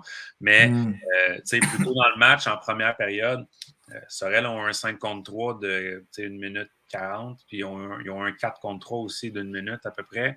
Ils n'ont pas réussi à compter. Fait que, c'est sûr que si Sorel ont quand même fini la rencontre avec 2 buts en avantage numérique, là, mais s'ils réussissent à le mettre dedans, surtout en première période, quand c'était encore, le score était 0-0, je pense, le premier 53, mais je pense que peut-être que ça change un peu la donne. Fait à ce niveau-là, les occasions en or, si on veut, Laval ont profité de la leur, tandis que Sorel n'avait pas profité de leurs opportunités qui se sont présentées quand la porte a été ouverte. C'est ça. Puis, dans le match numéro 5, je pense que Sorel ont encore très bien joué ce match-là. Ils ont joué exactement comme ils l'ont joué, mais on n'a pas réussi à avoir le break comme dans les autres matchs. Fait que je pense que Laval ont bien resserré leur jeu défensif aussi. Parce que même si on a réussi à marquer un but du côté de Sorel, on n'a pas réussi à avoir le break ou 2 de plus qu'on réussit à avoir dans les matchs précédents. Donc voilà. Mais tu sais, du côté de Sorel, quand on regarde la fin de saison, je veux dire, si on prend les 9 derniers matchs que l'équipe a joués, on finit avec une fiche de 6 victoires, 3 défaites. Les 3 défaites sont contre la meilleure équipe de la Ligue, toutes par un but. Je pense que on peut quand même sortir la tête haute là, du côté des Éperviers là, quand on regarde notre fin de saison, comment est-ce que l'équipe a terminé. Là. Mais sinon, la logique, quand même, malgré tout ça, a été respectée. Laval qui va s'en aller là, en deuxième ronde. Puis, là, comme tu dis, ça va probablement aider. Peut-être ça, on a vu également le Cool FM qui avait quand même eu du fil à retordre contre le Sorel l'année dernière. Ben oui. Ils disaient même que c'était peut-être leur série la plus difficile. Ouais, on a eu des joueurs du Cool qui avaient un peu donné ce sentiment-là. Mais tu sais, Sorel, ça a toujours été réputé comme une équipe en série qui va jouer très, très physique, qui va finir ses mises en échec, qui va vraiment jouer très défensif. Donc c'est ça. Donc, à suivre, voir là, si ça va bénéficier Laval. Mais moi, personnellement, je pense que d'avoir affronté ce style de hockey-là, ça devrait les aider au fur et à mesure que les séries vont avancer. C'est sûr que d'avoir de l'adversité aussi, dans le passé, on l'a vu aussi, peut-être gagner des séries un peu trop rapidement. Quand tu arrives aussi, ça fait longtemps que tu n'as pas joué. Tedford, là, 2 ans, mais. Mais ouais. Donc, parlant d'avoir un peu moins d'adversité, ça fait un beau. Puis Tedford, ça fait un beau liaison vers la deuxième série, qui était Tedford-Saint-Georges. Série gagnée en 3 par Tedford Mines. Je pense que Tedford Mines ont un petit peu. Ont vraiment pris leur air d'aller, sa deuxième moitié de la saison. Saint-Georges, qui n'ont jamais réussi à retrouver un peu leur momentum. Là. Ça a été dur en deuxième moitié. C'est vraiment ces tendances-là qui ont continué. Là. Ça n'a pas changé parce qu'on est rentré dans les séries. Saint-Georges qui ont eu de la misère à se trouver. Puis Tedford qui ont continué à être un peu le rouleau compresseur. Là. J'ai quand même regardé les statistiques. Si on regarde un peu, quand même, le premier match, le Cool FM a lancé 48 fois sur le filet mais c'est buté à un Étienne Marcoux qui était en très grande forme.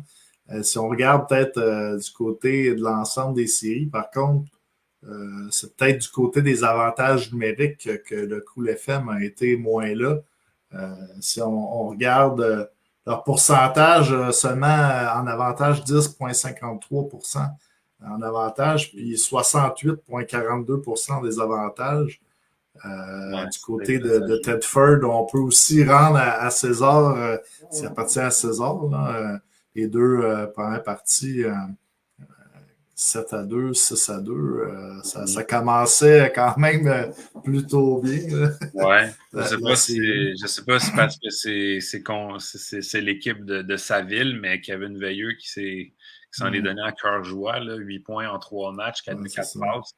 Premier pointeur des séries au moment où on se parle en ce moment également. Exact, en seulement 3 matchs. Toutes les autres équipes, à part Tedford, Saint-Georges, ont joué 5 matchs. Donc, c'est ça. Puis, sinon, ça va être... Pour continuer, ça regarde le deuxième match aussi, l'Assurancia, 3 buts sur le powerplay en 10 occasions. On a peut-être été un peu indisciplinés dans le deuxième match. En tout cas, on a eu peut-être quelques pénalités qui ont... Ça a fait beaucoup parler l'arbitrage en première ronde. Il a donné beaucoup de pénalités. Fait que c'est sûr qu'il fallait que les unités spéciales soient là, soient présentes. Sinon, lors du match numéro 5 à Laval, j'ai croisé Martin Larivière, justement, qui était là-bas, le coach à Tedford, à Saint-Georges.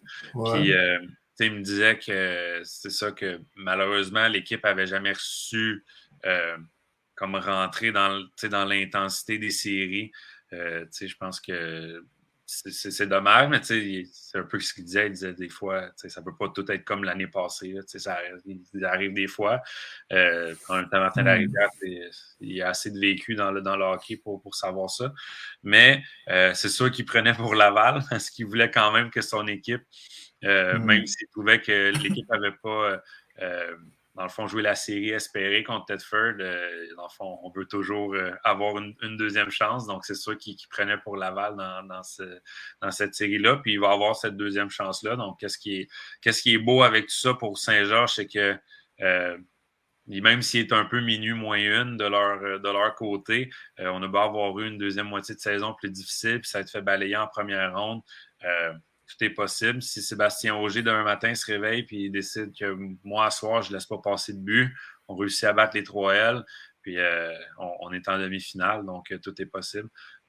C'est ça le positif du côté de Saint-Georges. Puis du côté de Thetford, je pense que ça va être de simplement continuer exactement de la même façon là, comment on a commencé les séries. C'est dur de demander mieux comme début de série. Ouais, ça, le rouleau compresseur s'est fait aller du côté de Thetford. Ça a bien été. Mais regarde, il faut quand même dans le hockey un gagnant et un perdant. C'est ça aussi. Là. Exact.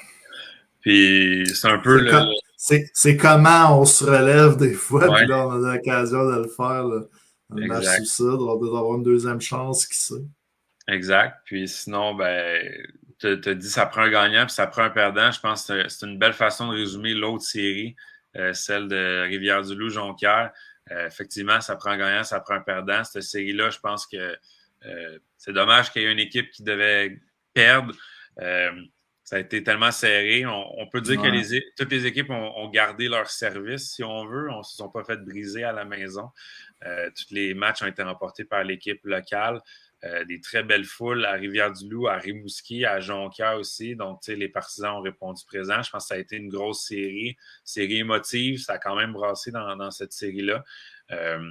Il y a des joueurs aussi du côté de Rivière-du-Loup. J'en avais parlé, mais il a continué en fin de semaine passée de bien jouer, mais Alexandre Anger, qui est un peu une révélation, si on veut, à Rivière-du-Loup, là, qui a quand même joué de l'excellent hockey. Du côté des défenseurs, Félix Boivin, je pense qu'on est en train de se trouver un excellent joueur. Ça a l'air d'être un gamer, comme on dit, là, un gars de série qui a l'air d'aimer ça, ce style de hockey-là. Puis du côté de Rivière-du-Loup, il y a beaucoup de positifs. C'est dommage que ça ait passé très près. On a même eu les devants pendant un petit moment là, pendant le match numéro 5. Là. Donc, c'est dommage que ça ait passé si près. Mais au moins, on a une chance là, devant nos partisans demain d'accéder quand même à la demi-finale. Et du côté de Jonquière, eux aussi, là, Jonquière, c'est une équipe qui aspire à aller loin cette année. Ça aussi, ça a été une dure série. On peut faire le parallèle un peu avec Laval, quoique la différence, c'est que le monde s'attendait à ce que cette série-là soit serrée, là, peut-être contrairement à celle de Laval, mais un peu comme Laval, ils vont avoir bûché dur pour arriver à la demi-finale, contrairement à l'année passée où ils sont arrivés à la demi-finale contre Thetford. C'est une reprise de la demi-finale, mais on avait passé Rivière-du-Loup en 4 matchs. On n'avait peut-être pas eu, même si ça avait été des matchs serrés, on n'avait pas eu cette adversité-là de devoir retirer la série puis jouer beaucoup de matchs. Peut-être que là, d'avoir eu les émotions de jouer un match ultime dans cette série-là, puis d'avoir bûché plus dur pour se rendre à la demi-finale, peut-être que ça va leur servir rendu contre Thetford, parce que Thetford, ça va être tout un adversaire. Ça va être toute une série également. Mais sinon, on a réussi là, du côté de Jonquière. Puis, que dire la performance on a parlé de Kevin Veilleux, mais à Jonquière, que dire la performance du capitaine Alexandre Picard, là, 7 points dans cette série-là, a été vraiment là, le meilleur joueur. Le meilleur joueur du côté de Jonquière, puis sinon des joueurs comme Gabriel Verpass qui a dérangé, marqué des buts, fait des grosses mises en échec. Chapeau à Loïc Marcotte qui a laissé tomber les gants contre Gabriel Verpass. Pas tous les jours qu'on voit des joueurs se mesurer à Gabriel Verpass. Donc, qu'en plus, quand c'est le capitaine, j'imagine que ça a été un geste que l'équipe a apprécié à Rivière-du-Loup, mais quel joueur complet Verpass, surtout en série, peut tout faire. Donc, belle finale également. Là, Jonquière, c'est quand même un vétéran qui vient de la place Jean-Simon Allard qui a marqué Mhm. ce qui est devenu le but victorieux en début de C'est vrai. troisième période du match ultime. C'est vrai, ça a dû Quand faire même. du bien, ça, ouais, pour le vétéran gars de la place. Mais, tu sais, les gars de la place se sont distingués. Là. Marc-André Terrien a marqué aussi à deux, je pense, à 2 buts dans cette série-là. Simon-Claude Blackburn aussi. Donc, les gars de la place là, qui dans le fond, C'est le épingle du jeu. c'est exactement ce que je voulais dire, ouais, tu sais, leur épingle. Donc, Jérôme Gravel, c'est aussi un gars de la place, Jérôme Gravel, qui a connu quand même une bonne série également, même si, en fond, c'est un défenseur un peu défensif, fait qu'il est un peu plus effacé, mais lui aussi qui joue du bon hockey. Donc, ça recommence demain. Oui, donc, match ici demain. Donc, tu sais, c'est sûr que je donnerais un léger avantage à Rivière-du-Loup dans le sens qu'ils ont très bien joué contre Jonquière. C'est quand même une très bonne équipe cette année. Mais c'est un match suicide, donc tout peut arriver. Fait que c'est sûr que je donnerais un léger avantage à Rivière-du-Loup s'il fallait y aller d'une prédiction, mais en même temps, on peut flipper un 10 cents là, si Sébastien Auger a une grosse game ou Maxime Lacroix a un 2-3 buts dans le corps. C'est toutes des choses qui peuvent... en un match, tout peut arriver. Donc, la partie qui va se jouer à Rivière-du-Loup. Oui, donc puis j'ai hâte de voir aussi. D'après moi, il va y avoir une bonne foule quand même à Rivière-du-Loup, parce que l'équipe est vraiment derrière. Les partisans sont vraiment derrière l'équipe, mais ça va être le fun de voir justement un match de semaine là, en série. Parce qu'il y avait eu des matchs de semaine en série l'année dernière, mais malheureusement, ça n'avait vraiment pas pogné. Là. C'est des foules de comme 600-700, mais à date, si on regarde les matchs de semaine, un mardi à Laval, il y avait eu plus de 1000 personnes. Un jeudi à Jonquière, 2400 personnes. J'ai hâte de voir demain combien il va y avoir de monde à Rivière-du-Loup aussi. Excusez. Donc voilà. Puis sinon... Steven là-bas qui dit ta prédiction, Dave, Tedford, Jonquière. Ben, j'irais à brûle pour point. Là, je vais dire, mettons, Tedford en 6. Mais je dis pas que Jonquière n'a pas de chance dans cette série-là. Là, au contraire, mais Tedford en ce moment, je pense que c'est vraiment... Après la première ronde des séries, c'est dur de dire, puis même pour les séries complètes, que c'est pas les favoris pour remporter la Coupe en ce moment, là, de la façon dont ils ont joué. Ils sont tellement complets. Là. Ils ont, selon moi, avec l'élimination de Philippe Desrosiers, personnellement, ont le meilleur gardien restant dans les séries, qui est Étienne Marcoux. En mon humble opinion personnelle là, de fan. Mais je pense que Jonquière, quand même, ont des chances. C'est un autre... Il y a beaucoup de rematch. C'est sûr qu'une ligue à 6 clubs va tout avoir des rematchs, mais ça avec c'est une reprise de la demi-finale de l'an dernier. Ce qui est drôle, c'est que si Saint-Georges gagne demain, ça va être 2 reprises des demi-finales de l'an dernier. Mais ça avec, là, je pense que Jonquière, eux aussi, vont vouloir se faire pardonner, parce qu'ils ont perdu en 4 l'année dernière contre Tedford. Donc, je pense qu'il y a beaucoup de joueurs dans cette chambre-là qui vont se rappeler de ça aussi. Fait que ça devrait être bon. Chris Lamar qui écrit Jonquière, c'est l'équipe la plus équipée pour faire mal à Tedford en deuxième ronde. Chris, est-ce que tu veux dire niveau physique peut-être pour rivaliser avec Tedford? Parce que peut-être personnellement, c'est sûr que si c'est ça que tu veux dire, je serais peut-être d'accord avec toi. Ouais, ben c'est sûr que Tedford, c'est une équipe très physique. Donc, si on veut aller marquer des buts contre Étienne Marcoux, c'est pas en lançant des extrémités là, qu'on va réussir. Fait qu'il va falloir réussir à aller devant le net, puis il va falloir manger des coups. Fait que, c'est toujours des matchs intéressants entre les deux équipes, et d'autant plus qu'on surveille un peu aussi les joueurs là, qui ont été changés d'une équipe à l'autre à travers la saison. C'est le fun de voir aussi Jonquière. On avait le gardien qui a gagné le titre du meilleur gardien de l'année. Surprise, Philippe Cadorette qui a gardé les buts, là, je ne me trompe pas, le dernier match. On a 2 bons gardiens là, du côté des marquis. Donc, on peut aller avec un ou avec l'autre. Cadorette qui était quand même un assurantiel avant. Ça va être le fun de voir si ça va être encore lui qui va gauler contre son ancienne équipe. Ouais. C'est tellement drôle quand on pense à ça. Cadorette et Marcoux se sont affrontés l'an dernier en série. Le Marcoux est avec Montcalm, Cadorette est avec Thetford. Le Marcoux vient à Thetford, Cadorette est rendu à Jonquière. Donc, c'est quand même drôle à ce niveau-là, mais c'est sûr que Cadorette va vouloir battre son ancienne équipe. Joey Rattel va vouloir connaître des grosses séries contre son ancienne équipe. Yannick Riendo va vouloir montrer à Thetford que de l'échanger après une dizaine de matchs, ça a été une grosse erreur, surtout qu'il joue super bien présentement. Il a fait un but spectaculaire aussi dans le match numéro 3 dans cette série-là. Kevin Veilleux aussi, on peut dire qu'il est avec les Marquis. C'est ça. Thetford, Kevin Veilleux aussi, il va avoir un petit enjeu supplémentaire. C'est ça. Même chose pour Hubert Poulain aussi s'est fait échanger. Lui qui va pouvoir. Hubert Poulain qui reste un match de suspension à servir va pouvoir revenir au match numéro 2. Bérubé qui était à Thetford aussi. C'est vrai, Bérubé aussi l'an dernier qui était à Thetford. Mais tu sais, c'est. J'ai hâte de voir ça donner. Bob Desjardins et Bob Barry ont l'air de bien s'aimer comme DG, mais ils sont souvent ensemble, mais j'ai hâte de voir ce que ça va donner derrière le banc pour cette série-là, parce qu'en tant qu'entraîneur-chef, c'est sûr que Bob Desjardins va vouloir prendre sa revanche de l'an dernier. Donc, Danny Schott qui dit Gauthier aussi, Danny Gauthier. Donc, Chris Lamère qui disait hockey, taille et plus. Je jouais plus Jonquière, tenait tête à Thetford que Rivière-du-Loup, Saint-Georges. C'est le premier de la Cédric Labrie, donc... Ben ouais, c'est vrai, c'est avec les deux chums qui... ouais, donc à suivre. Fait que non, ça va être une bonne série. Ça commence vendredi. Puis j'aimerais bien faire des prédictions pour l'autre série, mais on ne sait pas encore exactement les adversaires des pétroliers, mais ça commence vendredi aussi. Ça va être bon.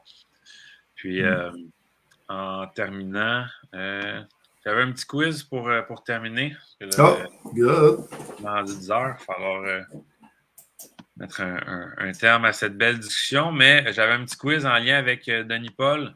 Donc, on sait, Denis Paul, le record dans la Ligue pour le plus de coupes en carrière, qui est de 5, donc un record là, qui n'a pas été encore égalé. Il y a 2 joueurs qui en ont remporté 4 en carrière. Des coupes, qui sont-ils? C'est qui c'est les 2 joueurs qui ont remporté 4 coupes? Il y en a un que c'était au début de la Ligue également. Il y en a un que c'est plus récent. Pour donner un joueur actif? Non, c'est pas un joueur actif. Un joueur qu'on a déjà au podcast, par exemple. Non.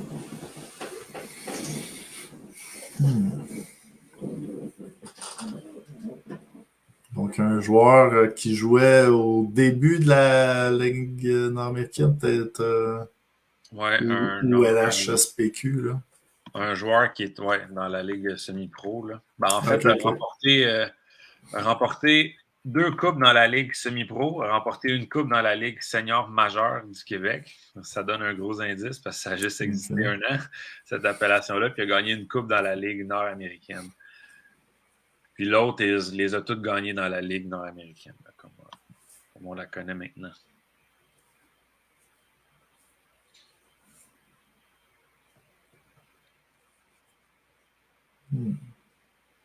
Donc, celui dans le...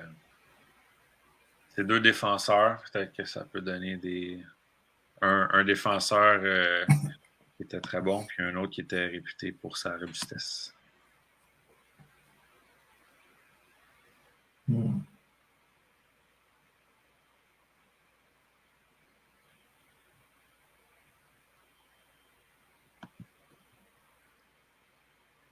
Bonne question. Il n'y a pas de réponse encore à date non plus dans le chat. Qui ont des guesses, sinon si on donne la langue au chat, je vais pouvoir y aller des réponses.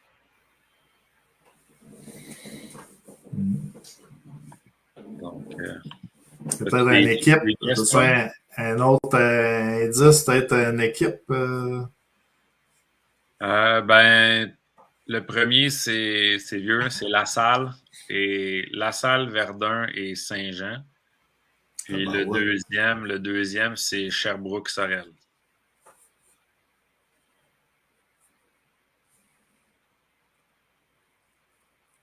Le deuxième aussi, on peut dire qu'il a le record pour le plus de participation en finale.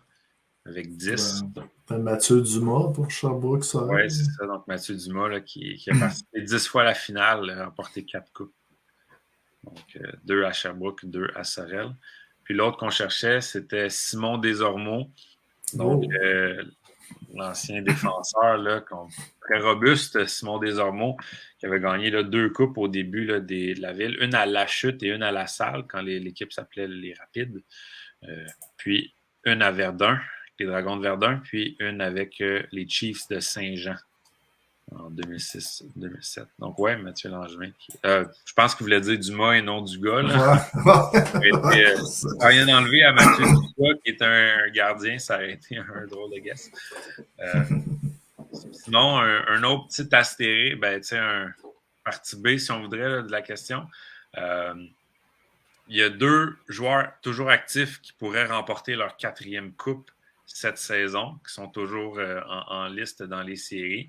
Il y en a un que c'est Samuel Lévesque, qui est, en fond, qui est toujours blessé, qui n'a pas encore joué là, depuis la période des fêtes environ avec les 3L, mais qui avait gagné 2 coupes avec les Marquis en 2013-2014. Il avait joué là, quelques matchs là, dans les séries ces années-là, même si c'était pas régulier. Puis en 2016 avec Rivière-du-Loup. Donc Samuel Lévesque pourrait gagner une 4e coupe. Puis Gabriel Lemieux à Thetford Mines, qui ferait partie des 3 coupes de Thetford Mines, qui pourrait gagner une 4e coupe cette année aussi. Donc,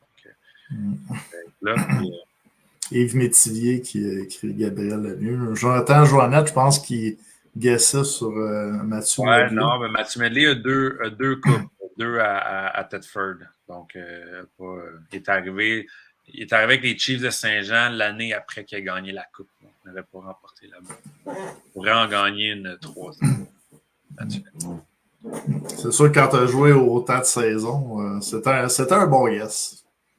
Ouais, il y a des bons joueurs qui ont joué longtemps. Un bon joueur qui a joué dans les bonnes équipes. Okay. Mais oui, il aurait une chance d'en remporter une 3e avec Laval cette année. Donc, voilà. Il y en a d'autres aussi à Laval. Kevin Gadouri aurait une chance d'en remporter une 3e cette année avec Laval. Donc, voilà. Fait que ça faisait le tour. Sinon, allez voir vos équipes dans vos arénas, là, ceux qui ont la chance, là.